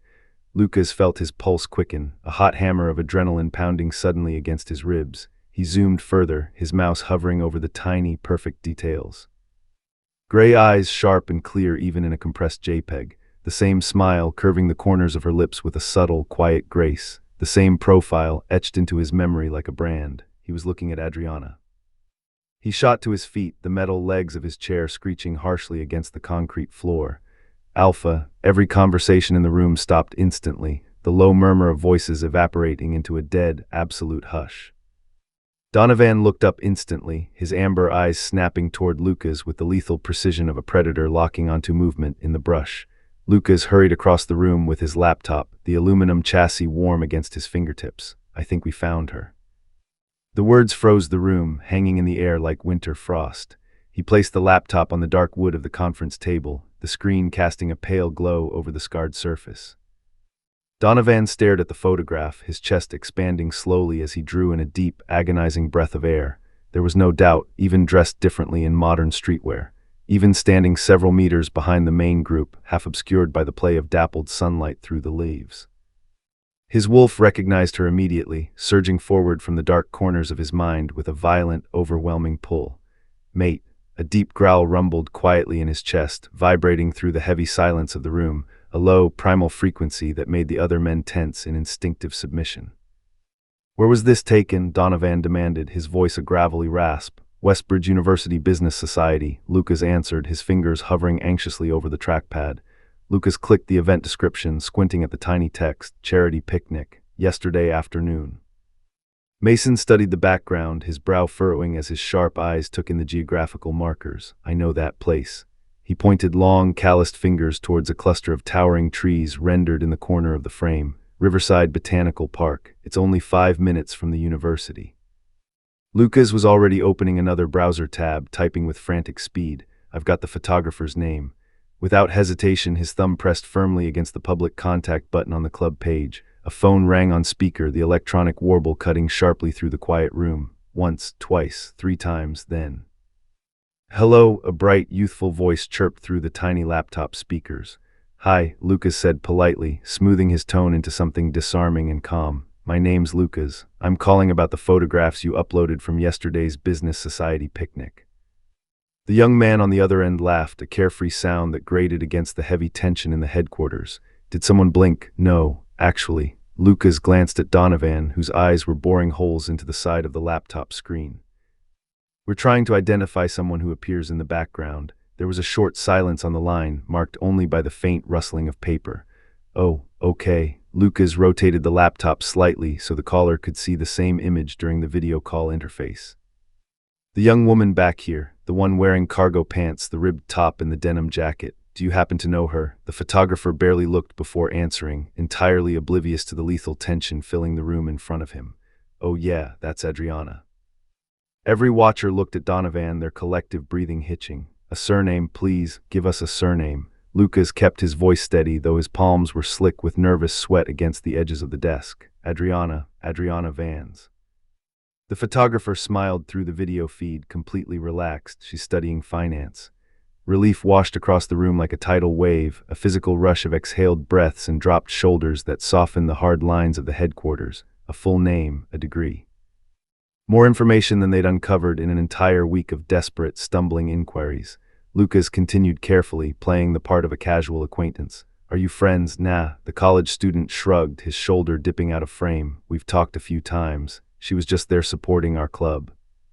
"She isn't even on the committee." Mason leaned closer to the screen, his breath ghosting over the polished wood of the table. "Does she come often?" "Sometimes, not every event, just when her friends drag her along." Lucas nodded, anchoring his gaze on the screen. "Would you happen to know which year she's in?" "I think 3rd year, but don't quote me on that. Thanks, you've been a huge help." "No worries, man." The call ended with a sharp digital beep, throwing the room back into profound silence for several seconds.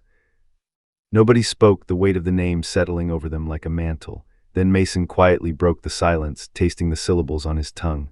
"Adriana Vans." Lucas was already pivoting away from the desk, writing across the massive whiteboard with a squeaking black dry erase marker.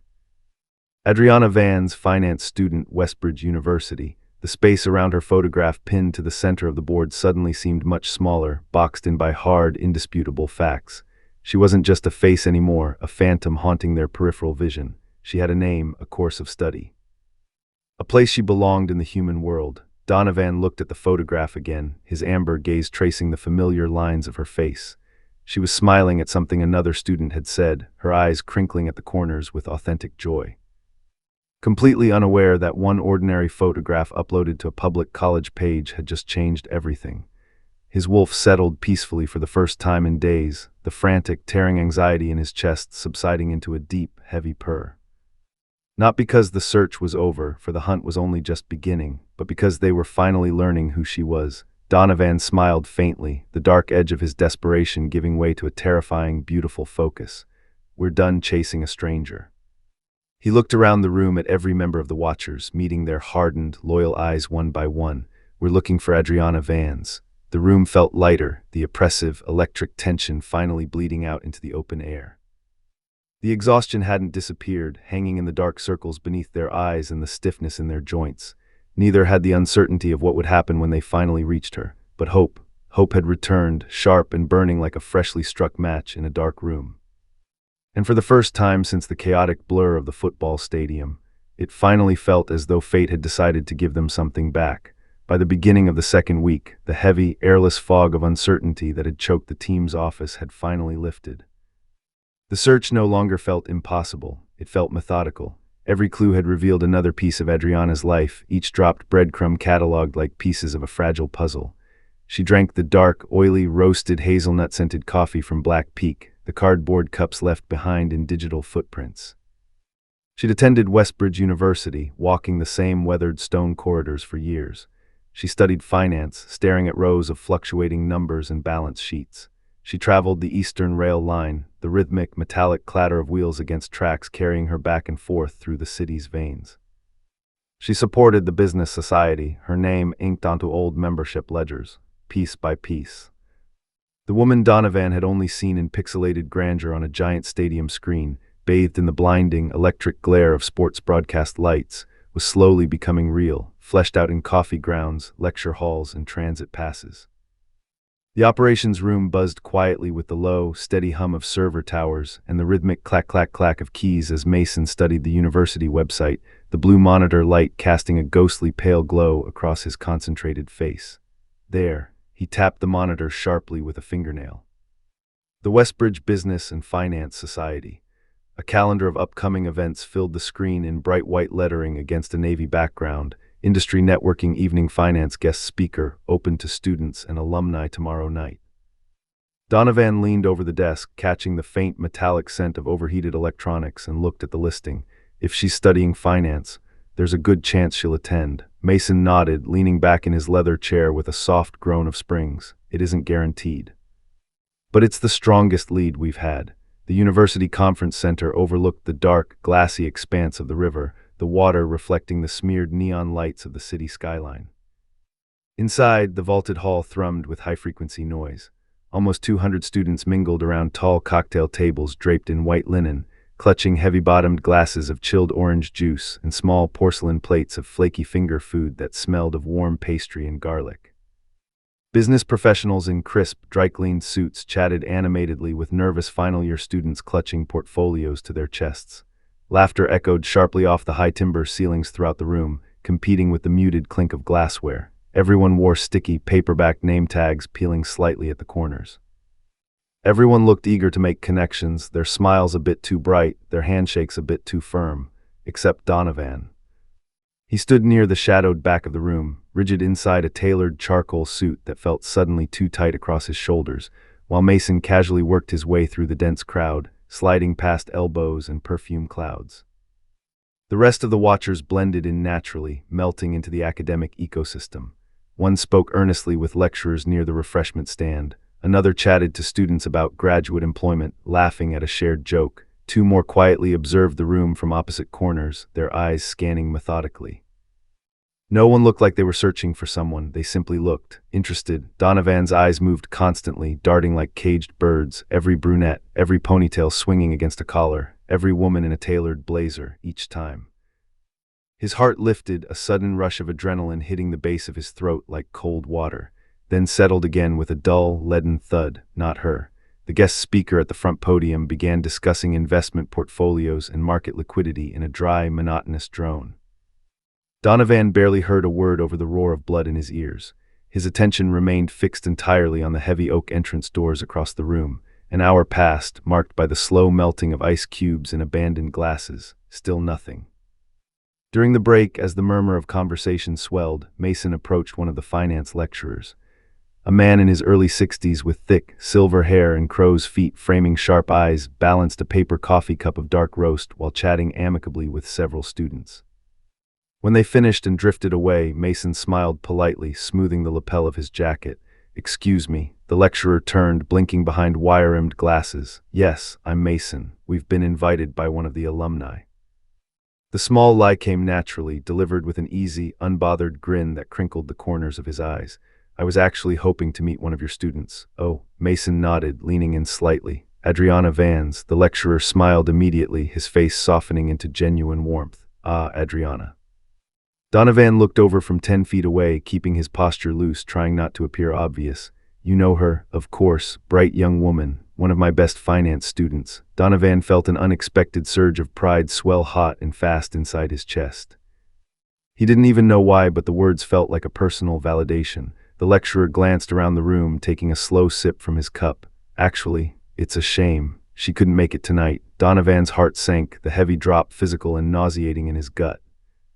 "She was coming," she emailed this morning. Said she had something else she'd already committed to. The lecturer took another sip of coffee, the steam fogging his glasses, before smiling again. Typical Adriana. Mason tilted his head, playing the curious outsider. "What do you mean?"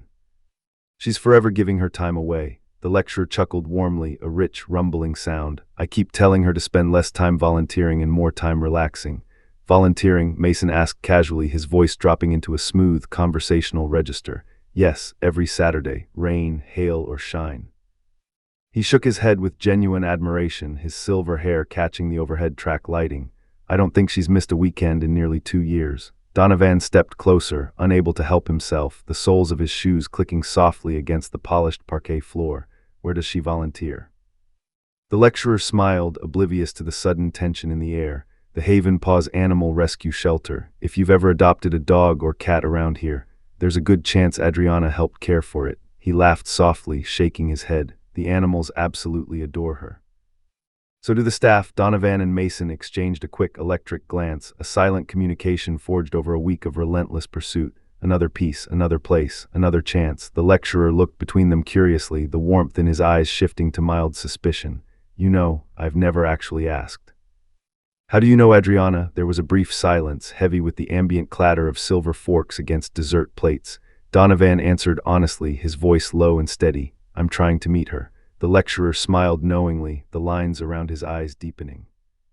"Aren't half the young men on campus?" The comment earned a light-hearted, knowing laugh from a couple of nearby students who had overheard. Donovan smiled politely, the social mask sliding back into place. If only they knew. The lecturer checked his watch, the leather strap creaking. "Well, if you do see her, tell her Professor Ellis says she still owes me those internship forms." "I will." Donovan meant it, the promise settling deep in his bones. As the evening came to an end and the hall slowly emptied into a clutter of crumpled napkins and half-empty cups, the watchers regrouped outside beneath the buzzing amber university lights, the damp night air smelling of wet asphalt and river mud. Mason folded his arms, shivering slightly against the chill. So, Haven Paws Animal Rescue Shelter. Lucas was already illuminated by the blue-white glare of his tablet, his fingers flying across the glass screen. Open every Saturday. Volunteer shift starts at 8:30 in the morning. Owen smiled, sliding his hands into his pockets. "Looks like we've got our weekend planned." For the first time in days, the hope inside Donovan felt different, shifting from a chaotic spike to something deep and enduring, not desperate, not frantic, steady. He looked back towards the heavy glass university doors, watching a few lingering students file out into the night. She hadn't been there, but somehow, he felt closer to her than ever before, the invisible thread between them tightening. He now knew something no photograph or public profile could ever reveal. Adriana Vans didn't spend her Saturdays shopping in the bustling downtown boutiques, or sleeping in beneath heavy, tangled bedsheets, or relaxing in quiet cafes. She spent them in the mud and the noise, caring for abandoned animals that had no one else in the world. Donovan smiled to himself, the cold night air sharp against his lungs. "You keep showing me who you are." He looked past the glowing campus lamps towards the stars beginning to appear like scattered dust overhead, and somehow, I like you more with every clue. Saturday morning arrived with a sky the heavy, chilling color of polished silver, thick gray clouds pressing down low over the waking city. The watchers had been awake since before sunrise, the sluggish early morning hours spent pacing hardwood floors and staring through fogged-up window panes. Empty, white ceramic coffee cups lined the operations table, dark rings of roasted bitter grounds coating their bottoms next to stale crumbs of overnight toast. Maps of transit routes and apartment listings had been cleared away, replaced by something much simpler, scrawled on a single torn square of notepad paper. One address, Haven Paw's Animal Rescue Shelter. The heavy, tense atmosphere inside headquarters felt different today, lighter, sharper. Hope had returned, not loud, blaring horns or frantic demands, not overwhelming or suffocating like the desperate searches of the past weeks. Just a quiet, steady flicker, just enough to make everyone believe today might finally be the day. Lucas adjusted his silver wristwatch, the metallic click of the clasp echoing in the silent room as he rolled his cuffs. The volunteer shift starts at 8:30. Mason nodded, leaning heavily against the edge of the metal table, his jaw tight. If she's as reliable as everyone says, she'll be there. Donovan stared fixedly at the shelter's website displayed on the glowing computer screen, the blue light casting sharp shadows under his tired eyes. Photographs filled the webpage in a vibrant mosaic. Dogs of all shapes and sizes, tongues lolling, tails blurred with motion, cats blinking sleepily from high perches. Volunteers smiling brightly beside newly adopted pets, their cheeks flushed with joy. One sentence caught his attention, the black and white text jumping out at him from the screen. Every animal deserves someone who won't give up on them. He read it twice, the quiet weight of the words pressing heavy into his chest. Then he quietly stood, the wooden chair legs scraping against the floorboards. Let's go. Haven Paw's Animal Rescue Shelter sat just beyond the edge of the city, where the concrete suburbs bled into dusty gravel roads and open fields. It wasn't large. Just a collection of modest, sun-faded brick buildings surrounded by chain-link exercise yards and tall, rustling rows of eucalyptus gum trees that dropped dry, fragrant leaves onto the dirt. The sharp, echoing sound of barking, a chorus of eager hollers and high-pitched yips, greeted visitors before they even parked their engines.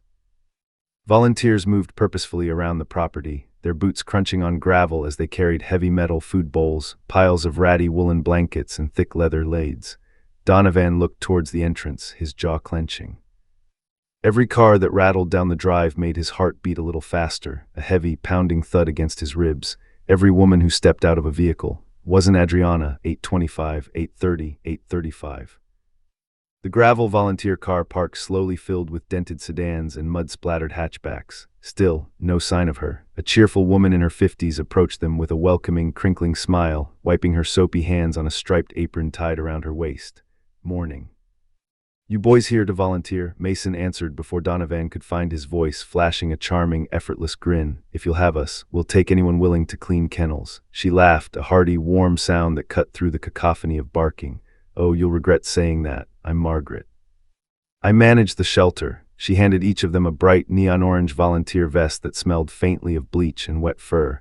Come on, we're short-handed today. The morning disappeared into a blur of hard, physical work and damp, earthy smells. Donovan scrubbed concrete kennel floors with stiff-bristled brushes, the cold water splashing against his shins and soaking his boots. Lucas repaired loose chain-link fencing, his hammer clinking rhythmically against rusted steel poles. Owen stacked heavy 50-pound bags of dog food, the powdery feed coating his forearms in a fine, chalky dust. Mason washed endless piles of stainless steel food bowls until the skin on his hands pruned and wrinkled in the soapy basin. No one complained, not once. Every now and then Donovan glanced towards the entrance gate, his eyes straining past the wire fence. Still hoping, still waiting, nothing. A scruffy golden retriever with sad, amber eyes wandered over from the corner of the yard and pressed his warm, heavy head against Donovan's knee, letting out a soft, rumbling sigh. Margaret smiled, pausing with a stack of clean towels in her arms. He likes you. Donovan reached down, his calloused fingers scratching gently behind the dog's soft, floppy ears, feeling the steady thrum of the animal's pulse. What's his name? Harvey. No one wanted him. Donovan looked down at the old dog, his chest tightening at the dull resignation in the animal's posture. I don't understand people. Margaret smiled sadly, her eyes crinkling at the corners. Neither does Adriana. Donovan jerked his head up, his gaze locking onto hers. You know her well. Margaret's entire expression softened, melting into something fiercely affectionate. Oh, our Adriana. He couldn't hide the small, breathless smile that appeared, pulling at the corners of his mouth. Yes, Margaret laughed quietly, shaking her head. I don't think we've had a Saturday without her for nearly 2 years. Another volunteer overheard the conversation while carrying a towering stack of fresh, fluffy towels against her chest. She's amazing. Margaret nodded, her chin lifting with pride. She is. The volunteer smiled warmly at Donovan. She's studying finance at the university. I've asked her a dozen times why she doesn't spend her Saturdays studying instead of scrubbing floors. What does she say? Donovan asked, his voice barely a rasp over the background din of barking. The volunteer laughed, mimicking a bright, melodic tone. The books will still be there tomorrow. These animals won't always have someone. Donovan lowered his eyes, staring down at the dirt between his heavy work boots. That sounded exactly like the woman he'd imagined in the quiet, agonizing hours of the night. Another older volunteer joined the circle, wiping sweat from his forehead with the back of a calloused hand. If a frightened dog won't leave the back of its kennel, we call Adriana. Margaret smiled, her eyes twinkling. If a feral cat refuses its liquid medication, we call Adriana. The older man chuckled, a deep, raspy rumble in his chest. If Harvey here refuses to eat his kibble, we call Adriana. At the sound of his name, Harvey let out a short woof and wagged his tail against Donovan's leg, his claws scraping softly on the dirt. Margaret folded another towel, pressing the fabric flat against her chest. The animals trust her instantly, I think. She looked across the sun-dappled rows of kennels thoughtfully, watching a puppy bound through the grass. They just know she's safe. Donovan felt something physically tighten in his chest, a sharp, breathless ache. Every clue he'd hunted down had told him where Adriana went today. He was discovering who she was, not from flat, two-dimensional photographs pinned to a board, not from cold, digital university records, from the ordinary people whose lives she quietly, selflessly touched. No one had been bribed or asked to praise her. They simply did, their voices ringing with genuine affection. Because true kindness had a quiet, persistent habit of leaving warm memories behind in its wake. By lunchtime, the grueling work had slowed to a gentle hum. Most of the concrete kennels sparkled under the harsh midday sun, smelling faintly of lemon disinfectant. The exercise yards had been thoroughly raked and cleared of debris. The dogs slept contentedly in the shadows, heavy and full after their morning walks and kibble. Margaret carried over a large plastic tray piled high with crusty, triangle-cut sandwiches wrapped in wax paper. You boys have earned a break. Everyone gathered beneath the sprawling canopy of a large gum tree, sitting on overturned plastic crates and weathered wooden benches. The conversation drifted naturally on the warm, dry breeze. Stories about rescued animals with stubborn streaks, successful adoptions that brought tears to the eyes. The occasional legendary escape artist Labrador who could scale a 6-foot fence. Donovan listened intently more than he spoke, nursing a bottle of lukewarm water, his eyes scanning the perimeter. Then, he finally asked the question he'd been carrying all morning, the words heavy on his tongue. So, is Adriana running late today? The shelter fell strangely, abruptly quiet around them, the background barking seeming to fade into a hum. Margaret frowned, her eyebrows knitting together in genuine perplexity. Late, she looked genuinely confused, tilting her head. No, she called yesterday afternoon. Donovan's heart slowly, agonizingly sank, a cold weight dropping into his stomach. Called, Margaret nodded, unwrapping a sandwich and setting it on her lap. She apologized profusely. She couldn't make it this weekend. One of the younger volunteers smiled, taking a bite of her lunch. Something about helping her elderly grandmother move out of her house and into an assisted living facility. Margaret sighed softly, a fond, forgiving sound. First Saturday she's missed in nearly 2 whole years. The words hit Donovan harder than he expected, a physical blow to his lungs. He looked down at his untouched sandwich, the crusts curling in the dry air. So, we just missed her. Margaret smiled sympathetically, her eyes gentle and lined with empathy. I'm afraid so, son. Silence settled thickly around the shaded table beneath the gum tree. Not awkward or hostile, just profoundly disappointing, after everything they had tracked, after every painstaking clue they had pieced together. Fate had managed to stay stubbornly one step ahead of them once again. The afternoon passed in a quiet, subdued daze. Before leaving the property, Donovan walked back to the main office to return his orange volunteer vest, the neon fabric heavy in his hands. Margaret accepted it with a warm, knowing smile, folding it neatly and placing it on a shelf. You know. she said softly, her voice carrying a weight of insight. If you're looking for Adriana, Donovan looked up sharply, his pulse spiking. You don't need to worry about losing her trail. He frowned slightly, his brow furrowing. What do you mean? Margaret glanced around the sunlit, bustling interior of the shelter, gesturing to the organized chaos. People like Adriana don't just disappear into thin air. They leave little pieces of themselves everywhere they go.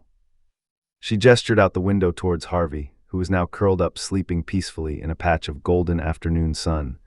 That old boy refused food and water for 3 straight days when he was dumped here. She sat on the cold concrete with him for hours until he finally trusted a human enough to take a single bite of chicken. She pointed towards a shy, black and white rescue cat curled up asleep on a plush blue blanket in the corner.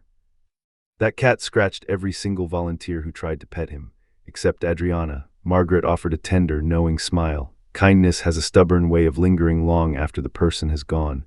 Donovan looked around the shelter with new eyes, taking in the small, deliberate details. He could see it everywhere now, not Adriana in the flesh, but the undeniable, quiet evidence that she had been here. Fresh, thick blankets folded with military precision, exactly the way Margaret had described. Supply jars with labels written out in neat, rounded handwriting. A freshly repaired sisal scratching post wrapped tightly with heavy twine. Small things, quiet, unheralded things, the sort of details most rushed visitors would never even notice in a million years, yet somehow, they spoke much louder than any words ever could. As the watchers climbed back into the leather seats of their vehicles, nobody spoke for several long minutes, the engine idling softly in the gravel drive. Finally, Lucas broke the heavy silence from the passenger seat, staring out the window. We didn't find her. No. Donovan looked back out the rear window at the Haven Pause sign as it slowly disappeared behind a thick grove of gum trees. But today wasn't a waste. Mason looked across the center console from the driver's seat, his expression guarded. What do you mean? Donovan smiled faintly, the tight lines around his mouth finally relaxing as he watched the dust settle in their rearview mirror. I came here hoping to meet my mate. He paused, letting the profound truth of the morning settle deep into his bones. Instead, I met the kind of person she chooses to be. He looked out the window as the city slowly came back into view. I think I'd have fallen for her, even if she wasn't my mate. And somewhere across the city, Adriana Vance spent her Saturday helping her elderly grandmother unpack boxes, completely unaware that an alpha had just spent the day walking through the kindness she'd quietly left behind, and somehow, knowing her heart, made Donovan want to meet her even more. The operations room had become strangely familiar, its air thick with the stale scent of cold coffee, printer toner, and the collective anxiety of men who had slept too little for weeks. Maps still covered the peeling plaster walls, their crinkled paper surfaces illuminated by the harsh, buzzing fluorescent overhead strips that cast a sickly pale hue over everything. The railway line remained marked in red ink, a jagged crimson vein tracking across topographical charts of the county. Photographs were pinned neatly beneath handwritten headings using sharp, metallic pushpins that bit deep into the corkboard. Black Peak Coffee, Westbridge University Finance, Eastern Rail Line, Haven Pause Animal Rescue Shelter. At the center of the room sat one photograph, taped with meticulous care to the very heart of the board. Adriana, smiling, her lips parted in a genuine, unposed laugh that caught the light in her eyes. Completely unaware that she'd become the center of an investigation unlike any the watchers had ever undertaken. Donovan stood quietly, his boots planted shoulder-width apart on the scuffed linoleum floor, studying the sprawling web of string and paper. We've learnt a lot. Mason nodded, his jaw tight as he crossed his thick arms over his chest, the heavy wool of his flannel shirt rustling, but not enough. Lucas picked up a black dry erase marker, the plastic cap clicking off with a sharp snap. We know her name. He tapped the board, the marker tip leaving a rhythmic thump-thump against the cork. Adriana Vance, third-year finance student, travels the Eastern Line, volunteers every Saturday at Haven Pause, supports the business society. He looked around the room, his eyes sweeping over his tense, exhausted brothers in arms. But we still don't know where she lives, or where she works, or how to naturally meet her. Owen folded his arms, his knuckles white against his biceps. We could wait outside the university. Mason shook his head, a slow, heavy motion. Too many students, too much exposure. Lucas added, spinning the marker between his fingers. We could keep watching the shelter. She'll eventually come back, maybe. Donovan slowly lowered himself into his wooden office chair, the springs groaning in protest under his weight. He looked more tired than any of them had ever seen him, deep purple shadows bruised beneath his eyes and the tension in his shoulders carving heavy lines into his neck.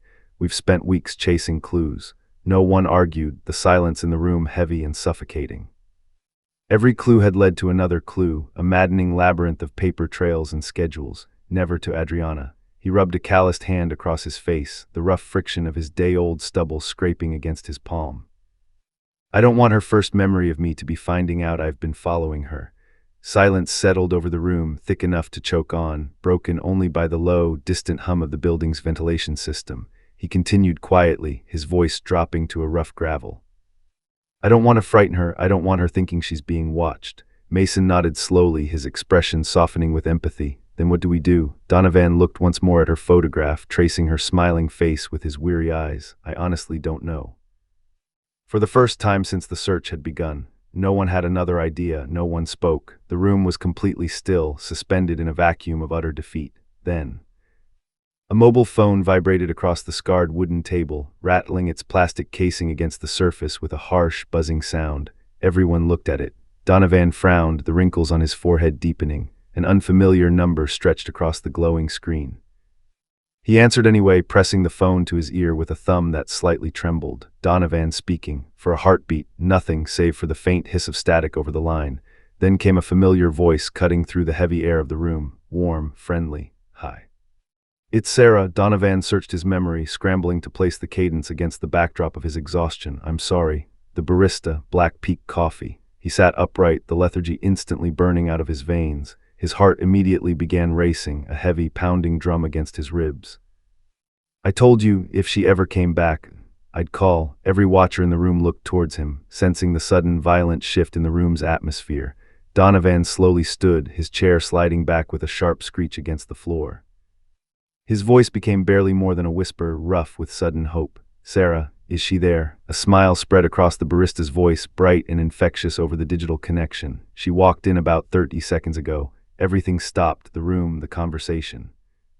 Even Donovan's breathing locked tight in his chest. I thought you should know. He closed his eyes for the briefest moment, feeling the burn behind his eyelids. You remembered, I promised. She laughed softly, a light, tinkling sound, and besides, I've never seen someone look at a photograph the way you looked at hers.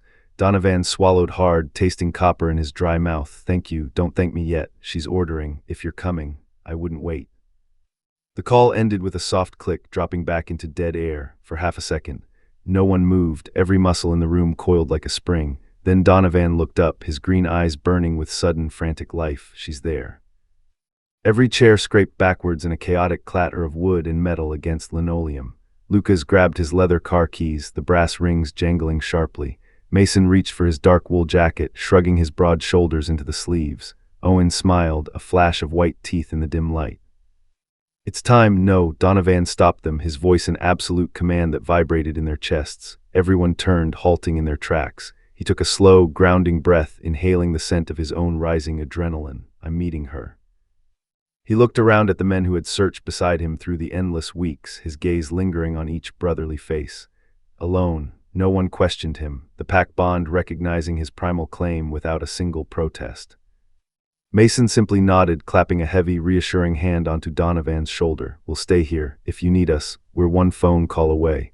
Donovan smiled gratefully, the tight knot in his chest loosening by a fraction. Then he turned and ran. Every red light on the asphalt felt intensely personal, glaring its crimson warning into his bloodshot eyes. Every slow driver ahead seemed determined to test the ragged edge of his mounting patience. His hands tightened around the leather-wrapped steering wheel until his knuckles turned chalky white, not from anger. From blinding, suffocating nerves, inside his head his wolf hadn't stopped pacing since the phone rang, a restless, primal shadow clawing at the back of his consciousness. Mate, I know, Donovan muttered aloud to the empty cab of his truck. Mate, I know. By the time he pulled into the gravel lot of Black Peak Coffee, jerking the truck into a parking stall, his heartbeat was so loud he could hear the heavy thud-thump booming in his ears. He climbed out of the car, his boots crunching sharply against the loose stones. Stopped. Took one deep, chest-expanding breath of the crisp afternoon air, then walked inside. The familiar brass bell above the cafe door chimed softly, a bright, musical tinkle. Warm, humid air washed over him, carrying the rich, toasted aroma of freshly ground espresso beans, baked cinnamon pastries, and damp wool. The lunchtime crowd chatted quietly in a dull, ambient roar of murmuring voices and clinking ceramic mugs. University students typed furiously on glowing laptops with rapid-fire clack-clack-clacks. Couples laughed together over shared plates. Business people stood waiting near the pickup counter for takeaway orders, shifting their weight from foot to foot. Sarah looked up from behind the polished stainless steel of the industrial espresso machine, steam hissing in the background. The moment she saw Donovan step through the threshold, her face broke into a knowing, triumphant smile. Without saying a word, she subtly inclined her head, looking towards the far corner of the cafe. Donovan followed her gaze, his breath catching in his throat. There she was, Adriana. She sat alone beside the tall glass window, bathed in the soft, natural glow of the afternoon sun filtering through the pane. A thick spiral-bound notebook lay open beside her silver laptop, its pages covered in neat, hurried handwriting. Several heavy finance textbooks were stacked neatly in a vertical tower beside a half-finished ceramic latte mug that still wisped a thin curl of steam. Wire-rimmed reading glasses rested casually on top of her head, catching the light against her dark hair. Every so often she tucked a loose strand of silky black hair behind her ear while highlighting a dense paragraph in a textbook with a neon yellow marker. She looked peaceful, real, not a frozen, two-dimensional image trapped on glossy paper. Not a ghost of a memory pieced together from surveillance notes. A living, breathing woman quietly studying over coffee. His mate, Donovan, temporarily forgot how to breathe, his lungs locked tight. Deep inside his mind, his wolf became completely, instantly still, not excited, not frantic, simply home. Sarah quietly placed a fresh paper cup of dark roast coffee onto the wooden counter with a soft thud. "I thought you might need this." He offered a tight, nervous smile, his lips feeling stiff. "I think you're right." She leaned closer across the counter, her eyes encouraging. "You've got this." Donovan let out a shaky, self-deprecating laugh under his breath. "I've negotiated peace treaties. I've stood before hundreds of alphas in grand halls. I've stared down rogue packs in the dead of winter." He looked back across the room towards Adriana, his chest aching with a terrifying vulnerability. "I've never been this terrified." Sarah grinned, her eyes sparkling. "Good." He blinked, thrown off balance. "Why?" "Because it means you'll treat her heart carefully." Donovan smiled, a genuine, soft expression touching his face. He picked up the hot paper cup, feeling the warmth seep through the cardboard into his palm, walked slowly across the length of the cafe, his boots making no sound against the tiled floor. Every step felt heavier than the last, gravity pulling at his limbs as if he were walking underwater. Adriana was writing something in the margin of her notebook, the scratch of her pen making a faint squeak-squeak sound, when she sensed a shift in the air, a presence standing beside her table. She slowly looked up. Gray eyes met green for the first time. There was no stadium roaring with crowds, no rain-slicked train platform, no distant crowd of strangers blurring the background, no glass separating them, just two strangers standing in the light of day. One heartbeat echoing in unison, one moment frozen in time, one absolute beginning. Donovan smiled gently, the corners of his eyes crinkling. "Hi, my name is Donovan. I was wondering." He glanced down towards the empty wooden chair opposite her, its seat bathed in sunlight. "Would you mind if I bought you another coffee?" Adriana studied him for a moment, her analytical gaze sweeping over his broad frame, taking in the raw sincerity etched into his handsome, tired face. Then a small, genuine smile tugged at the corner of her lips, warming her expression. "I think." She closed her notebook with a soft thwack, the pages rustling together. "I'd like that," and somewhere deep inside them both, in the quiet, sacred space where instinct met reality, fate quietly whispered, "Finally." The surface of the coffee between them had long since grown cold, a dull, murky skin forming over the dark liquid, refracting the dim amber glow of the overhead pendant lamps. Neither of them had noticed the chill, nor the tiny, condensation-slicked beads tracking down the sides of their ceramic mugs. For several minutes after introducing himself, Donovan and Adriana simply talked, their voices a low, rhythmic murmur against the distant, comforting clatter of the espresso machine and the soft jazz playing over the cafe's speakers. Not about fate, not about mates, just life, so. Adriana smiled, her lips parting to reveal a brief flash of white teeth as she wrapped both hands around her warm mug, feeling the coarse, glazed ceramic against her palms. "You're the mysterious man who interrupted my study session." Donovan chuckled nervously, the sound catching slightly in the back of his throat, his broad shoulders tensing beneath the tailored fabric of his jacket. "I was hoping that wasn't your first impression." "It wasn't. Oh, my first impression was." She tilted her head thoughtfully, a loose strand of dark hair sliding over her shoulder. You looked absolutely terrified. Donovan laughed, a deep, chest-rumbling sound that banished the last of his rigid posture. I could tell. I've negotiated business deals worth millions. She raised an eyebrow, a flicker of playful skepticism dancing in her pale eyes. You don't look old enough for that. He smiled, crinkling the skin at the corners of his eyes. I'll take that as a compliment. It was. For the first time in weeks of sleepless nights and grinding anxiety, Donovan felt himself relax, the heavy knot in his stomach finally untying, his breathing falling into a slower, steadier rhythm. This wasn't awkward, it felt easy. So, he asked, the rich timbre of his voice wrapping around the word finance. She nodded enthusiastically, her chin bobbing as a bright, genuine smile lit up her face. Third year, you enjoy it, I actually do. She laughed, a light, melodic sound that seemed to bounce off the rustic exposed brick walls of the cafe. Although everyone assumes I'm going to become an accountant, aren't you? She made a face, wrinkling her nose and scrunching up her features in mock horror. Goodness no, what then? Financial advisor, I like helping people. She shrugged one slender shoulder, her hands shifting slightly against the warm clay of her cup. Money scares a lot of people. If I can make someone's life a little less stressful, that's a good career. Donovan smiled, the warmth spreading upward from his chest. That sounds like you. She frowned playfully, her eyebrows drawing together in an exaggerated pout. You've known me for 5 minutes, I know, but from what I've heard. She leaned forward, resting her forearms on the scarred wooden table, closing the distance between them.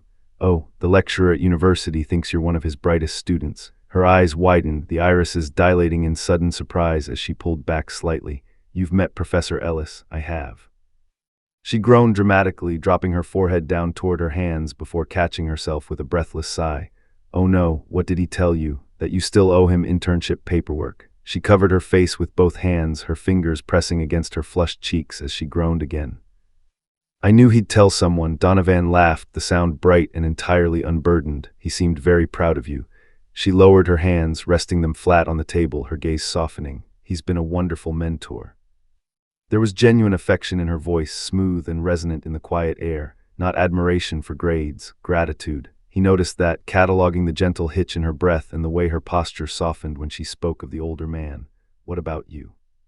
She asked, her gaze sweeping upward to lock onto his face. What do you do? Donovan hesitated, the muscles in his jaw suddenly tightening. He'd rehearsed this question 100 times in the quiet solitude of his apartment, weighing every word, calculating the risk. Now that it had finally arrived, none of his answers sounded right. I run an organization. What kind? He smiled sheepishly, rubbing the back of his neck with a large hand, feeling the coarse grain of his skin against his palm. It's... He searched for the right word, his tongue clicking softly against the roof of his mouth. Complicated. She laughed, a soft huff of air through her nose. You hesitated. I did, which means you're simplifying. I am. She stirred her cold coffee with a silver spoon, the metal clinking rhythmically against the ceramic mug. Ting, ting, ting. That's okay. We've only just met. You don't owe me your whole life story. He looked at her, really looked at her, taking in the soft curve of her jaw, the patient flicker of her eyelids. Kind, patient, no pressure. She had no idea how much those words meant, how heavy the invisible armor was that she had just with a single phrase invited him to set down. The conversation drifted naturally, unforced and buoyant. Favorite books, favorite movies, childhood memories told with soft smiles and nostalgic sighs. They discovered they both preferred rainy afternoons over hot summer days, the scent of petrichor and damp earth bridging the silence between sentences. Both loved quiet cafes, where the ambient noise acted as a shield against the loud, demanding world outside. Both enjoyed walking through botanical gardens, breathing in the thick, humid scent of ferns and wet soil.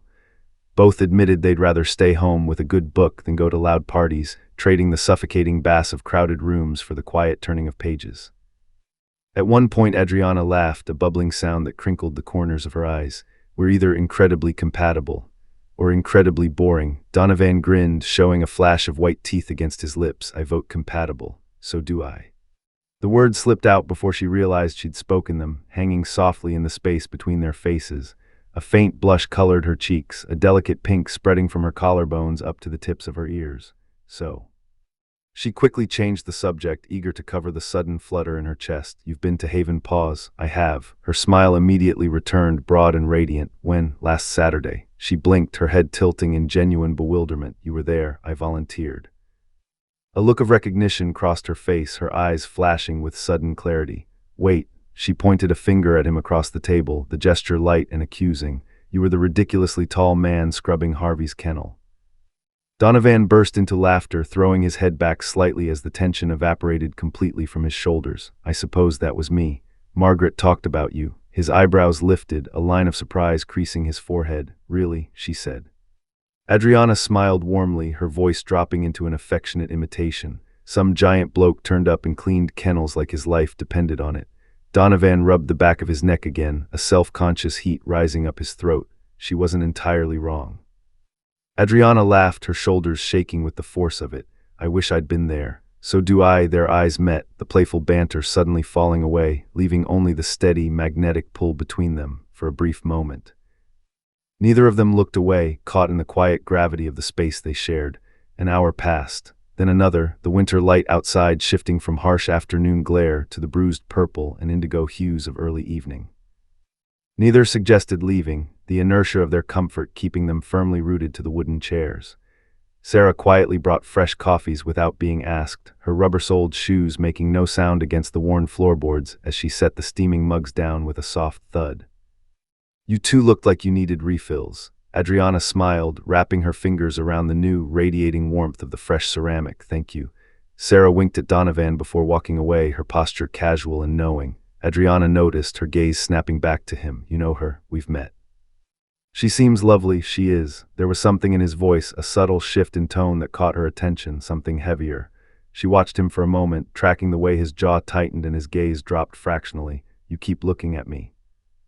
Donovan immediately looked embarrassed, his posture stiffening as a dark flush crept up his neck. "I'm sorry." "No." She smiled gently, her expression softening the sharp edges of his discomfort. "I don't mean it in a bad way." She tilted her head, studying him with quiet intensity. "It's almost like..." She searched for the right words, her tongue tracing the inside of her lip. "You've been looking for me." Silence descended, heavy and absolute. The cafe suddenly seemed very quiet, the background hum of the espresso machine fading into nothingness.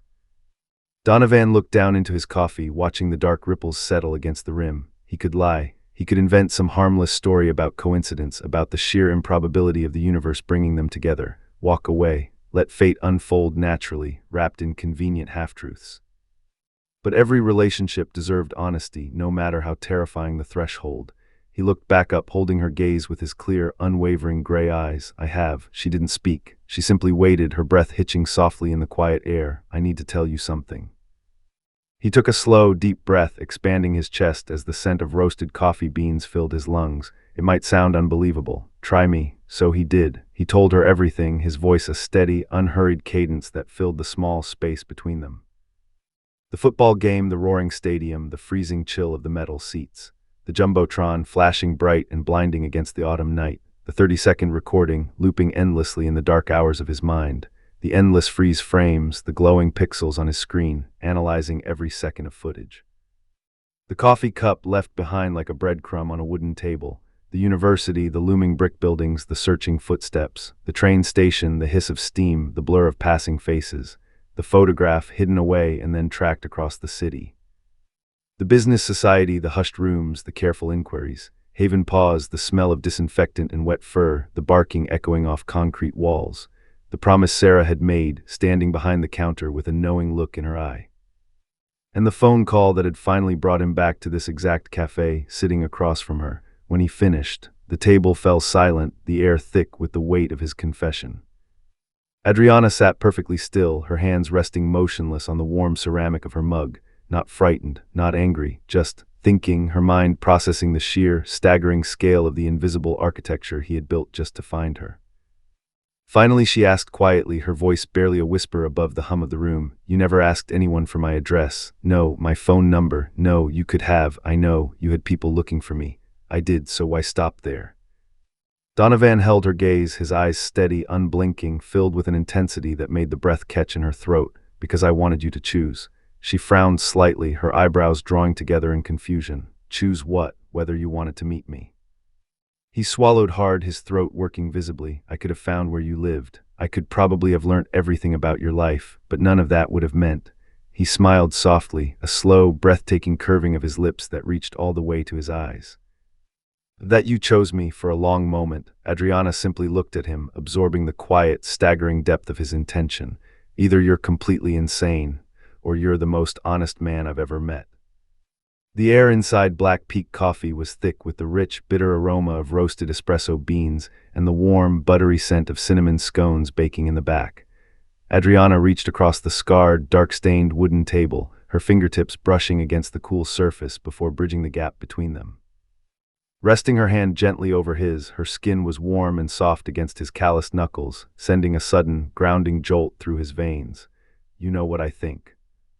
she asked, her voice a soft hum competing with the low-frequency thrum of the espresso machine and the muffled clatter of ceramic mugs behind the counter.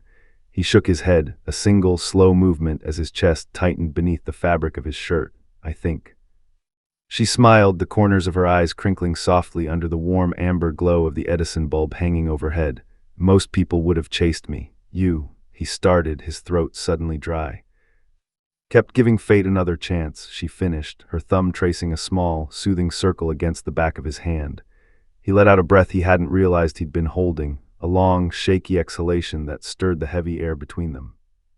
"I was terrified you'd hate me," he murmured, his shoulders finally dropping from their rigid posture against the vinyl-cushioned chair. She laughed quietly, a breathy, musical sound that vibrated against his palm. "I won't pretend the story isn't completely unbelievable. Fair, in fact." She grinned, her teeth flashing white in the dim light, mischief dancing in her dark eyes. "It's probably the strangest first-date story I've ever heard.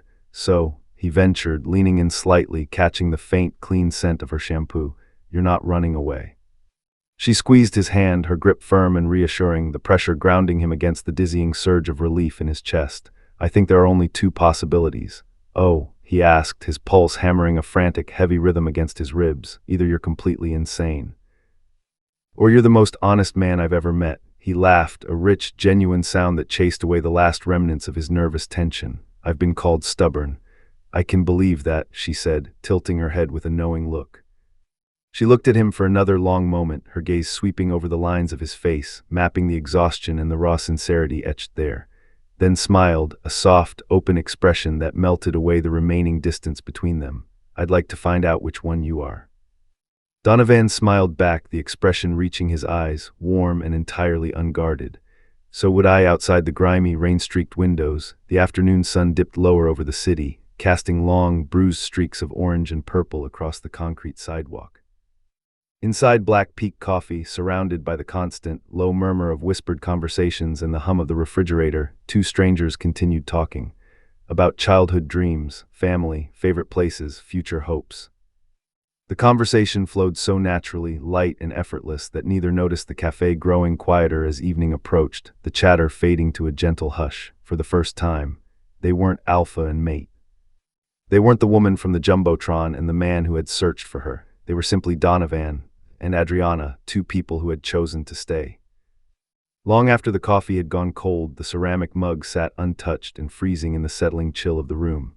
1 year later, if someone had asked Donovan to describe the happiest year of his life, tracing the sensory milestones etched into his skin and memory, he would never have mentioned the glittering, deafening ceremonies, the suffocating roar of the celebratory crowds, the blinding camera flashes, or the heavy scent of ceremonial sage, or the cold, rigid title of Luna. Instead, he would have spoken about crisp Tuesday mornings, about the rich, bitter aroma of roasting Arabica drifting from the kitchen, and Adriana humming softly, slightly off-key, while making coffee because she stubbornly refused to admit she couldn't remember song lyrics, her shoulders bouncing to a rhythm only she could hear. About finding Harvey, the elderly golden retriever from Haven Paws, whose fur felt like coarse, sun-warmed straw, sleeping completely sprawled across the front doorway every lazy afternoon after they adopted him, his heavy tail thumping a welcoming rhythm against the polished hardwood floor. About the quiet, violet dusk evenings they spent walking through the sprawling botanical gardens where no one expected an Alpha and Luna to be, their shoulders brushing beneath a canopy of blooming jasmine that filled the cool night air with a sweet, intoxicating perfume. About sitting together on the weathered wooden veranda during violent summer thunderstorms, listening to the heavy drumbeat of fat raindrops slamming against the tin roof, because Adriana insisted rain made the world slow down long enough to breathe, wrapping her ice-cold fingers in his calloused palms for warmth. Those were the moments that mattered, the ordinary ones steeped in the scent of wet earth, brewing coffee, and old dog fur, the ones fate could never have planned, born from stolen glances and shared laughter. The watchers had accepted Adriana long before the official ceremony, their initial guarded stares melting into fierce loyalty, not simply because Donovan loved her, his alpha aura softening in her presence, but because she loved them back, her warm spirit bleeding into the stone and steel of their fortress. She learned every single warrior's name within the first month, committing them to memory, along with the precise way they took their coffee or the old battle scars they tried to hide. She remembered birthdays without writing them down, sliding a handwritten card across a desk just when a lonely fighter needed it most. She knew Luca's preferred earthy, loose-leaf green tea instead of the bitter headquarters coffee, always having a steamy mug waiting for him when he stayed up past midnight reviewing border reports. She always brought Mason an extra blueberry muffin whenever she stopped at Black Peak because she discovered, purely by accident, after watching him eye the pastry case with a pathetic longing, that they were his absolute favorite, their sugary tops sticking slightly to the brown paper bag. She never treated Owen like an old, brittle soldier waiting to be put out to pasture. She simply called him Grandpa Owen, her voice bright and unyielding against his gruff exterior. He pretended to complain every single time, his white eyebrows bunching up as he grumbled about insubordination and respect. Then he secretly smiled after she walked away, the deep creases at the corners of his eyes softening as he watched her disappear down the corridor. The austere headquarters slowly changed around her, shedding its clinical chill. Vibrant, dew-kissed fresh flowers appeared in ceramic jars every Monday, smelling faintly of cut stems and spring blooms. The once cold, intimidating boardroom gained towering wooden bookshelves overflowing with paperback novels and worn encyclopedias, filling the room with the comforting, dusty scent of old paper. Warm, amber-toned lighting replaced the harsh, buzzing fluorescent lights that used to give everyone tension headaches. Someone, mostly Adriana, with the help of a few bewildered guards, hung mismatched black and white photographs of pack members laughing along the endless hallways. Barbecues became regular Sunday afternoons, the air thick with the mouth-watering scent of charring burgers, wood smoke, and the bright sizzle of melting fat. Genuine, unrestrained laughter echoed through high-ceilinged rooms that had once held only cold maps, whispered threats, and grim strategy meetings. One lazy afternoon, Lucas looked around the bustling, sunlit headquarters before quietly saying to Mason, leaning against a newly painted doorframe, "This place feels." He searched for the word, watching a group of young pups chase each other down the hall. Different. Mason smiled, taking a slow sip from a mug Adriana had handed him 10 minutes prior. "It feels like home." Neither of them needed to ask why the cold stone fortress finally felt warm. Adriana never tried to become a stereotypical Luna, weighed down by ancient expectations and rigid protocols. She simply became fiercely, unapologetically herself. The title followed naturally, wrapping around her shoulders like a well-worn, comfortable sweater.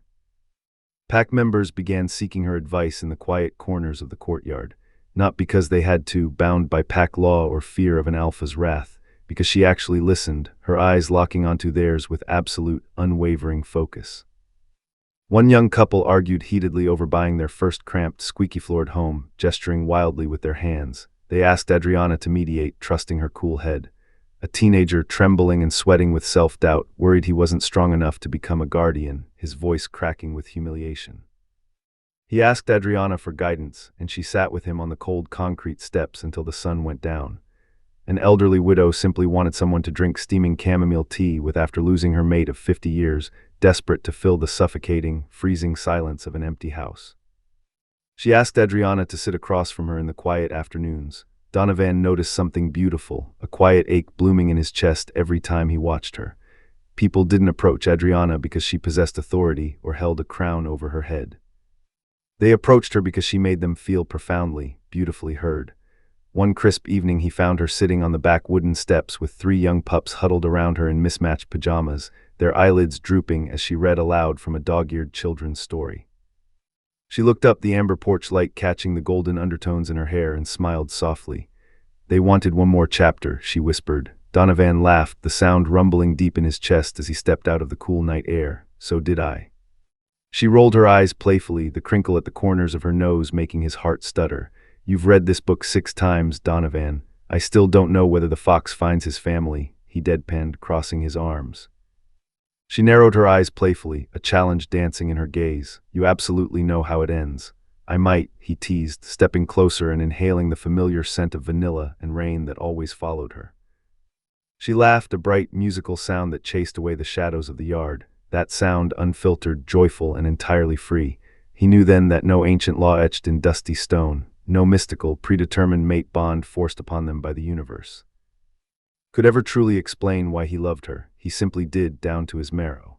Adriana had asked him once, several months earlier, while lying tangled in the heavy cotton sheets of their bed as the moonlight painted silver patterns across their skin, if I hadn't been your mate. He already knew the question before she finished, feeling the sudden, sharp catch in her breathing against his bare chest. Would you still have loved me? He answered without a fraction of hesitation, his hand cupping the warm curve of her jaw, feeling the steady, racing beat of her pulse beneath his thumb. I fell in love with your heart before I ever heard your voice. She had cried then, hot, silent tears soaking into his collarbone. So had he, the walls around his soul completely collapsing. The ceremony took place exactly 1 year after their very first awkward, coffee-spilling conversation at Black Peak Coffee. The clearing deep within Watcher territory glowed warmly beneath hundreds of suspended fairy lanterns, casting a golden, flickering amber light across the damp, mossy forest floor. Fragrant wildflowers, purples, whites, and brilliant yellows, lined the makeshift aisle, releasing a sweet, earthy perfume into the breeze. Families filled every wooden row of chairs, their breathing blending into a soft, expectant murmur.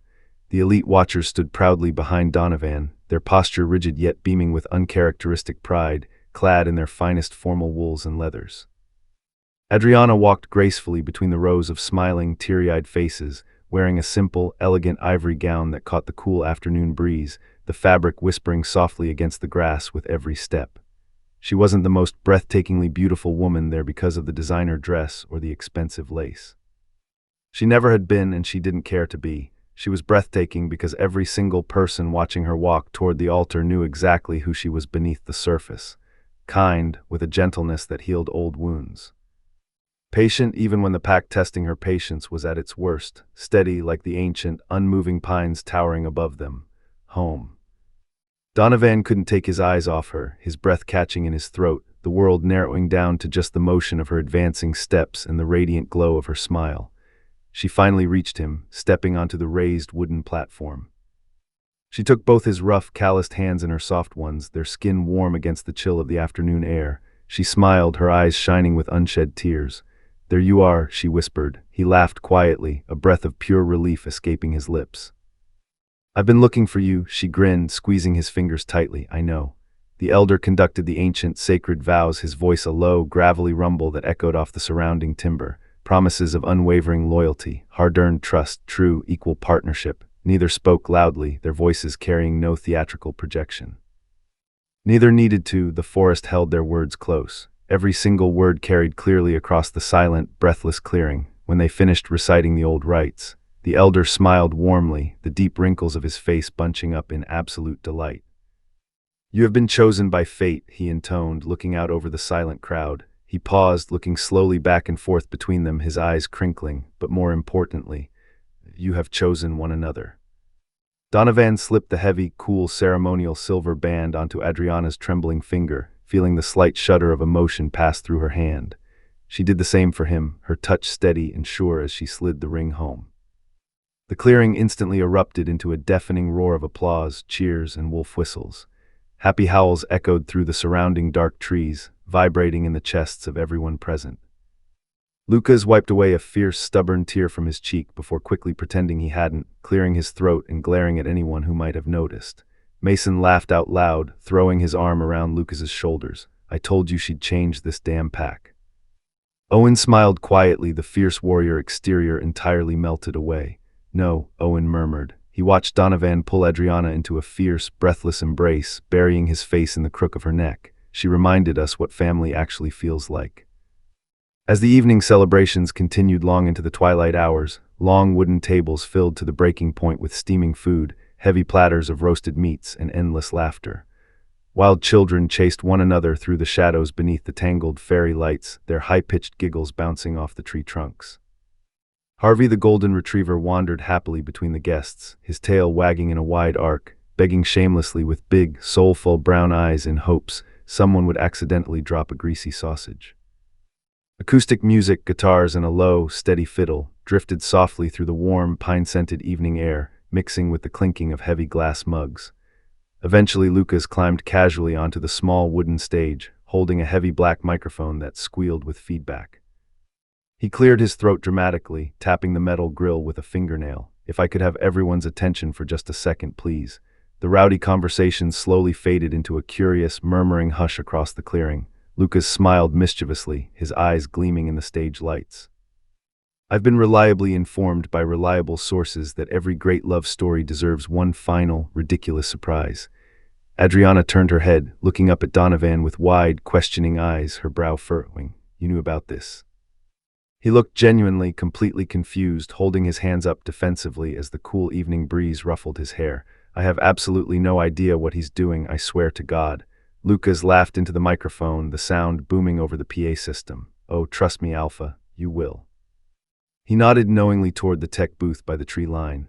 The large outdoor projector screen mounted behind the stage flickered violently to life, casting a harsh, pale blue light over the crowd. At first, it remained pitch black. The soft hum of the projector cut through the quiet room, casting a warm, flickering glow against the walls. A familiar image slowly appeared, a football stadium.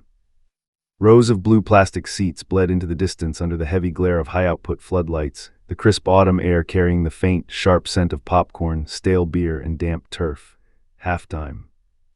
The dull roar of 80,000 restless spectators echoed through the hazy, floodlit atmosphere, a low-frequency rumble felt deep in the soles of their shoes. The giant jumbotron, a towering wall of vibrant, glowing pixels humming with electric energy high above the north end zone, and there she was. 1 year younger, her long black hair was pulled back in a high ponytail, the dark strands catching the bright stadium lights as she turned. Her gray eyes were sparkling with surprise, wide and luminous, as the roving lens of the stadium camera suddenly found her in the crowded stands. She wore stiff, dark blue jeans that crinkled at the knees and an oversized white shirt with cotton cuffs swallowing her wrists, pulled together by a structured black blazer that felt slightly too big for her frame. Throwing her head back, she was laughing, a bright, spontaneous sound bubbling up from her chest as she realized she'd been put on the big screen, her cheeks instantly flushing a warm, embarrassed pink, the exact 30-second recording that had started everything.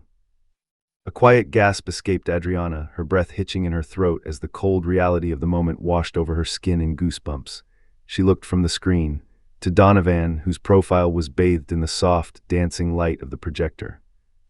To the smiling watchers gathered around them, their eyes crinkling with shared warmth and quiet satisfaction. Back to the screen again, watching her past self smile on the towering display. Then she began to laugh, not because the video was funny, but because she finally understood, the pieces clicking together with the satisfying snap of a lock. All those clues scattered like breadcrumbs, all those stories that had seemed too perfect to be true, all those impossible coincidences that felt like strokes of magic, they had all begun. With 30 ordinary seconds, she slipped her hand into Donovan's, her palm sliding smoothly against his skin, feeling the steady, reassuring heat of his grip and the comforting calluses on his fingers. "I can't believe," she whispered, her voice a soft, trembling breath against the quiet air, "that this is where our story began." Donovan smiled, the corners of his eyes crinkling deeply as he looked down at her. "It wasn't." She looked at him curiously, her head tilting slightly as her brow furrowed in wonder. He gently squeezed her hand, his thumb tracing soothing circles against the back of her knuckles. "Our story began the moment you said yes to another coffee." She rested her head against his shoulder, sinking into the solid warmth of his chest, inhaling the familiar, comforting scent of cedar and laundry detergent as the recording played to its end with a faint electronic crackle. The stadium crowd cheered, a phantom wave of sound washing over the memory. The camera moved on, sweeping away into the digital ether. The screen faded to black, the ambient light winking out of existence. But this time, the story didn't end when the picture disappeared, because one ordinary moment on a giant screen had led two strangers to the life they had chosen together. That's the end of this tale, but in the world of the supernatural, there's always another shadow waiting. Thank you for staying with me through every twist, turn, and heartbeat. If you enjoyed the ride, there's more waiting for you. Take a look at the other audiobooks on this channel. Don't forget to subscribe if you want more magic, monsters, and stories that go bump in the night. Until next time, Stay curious and brave and never stop listening.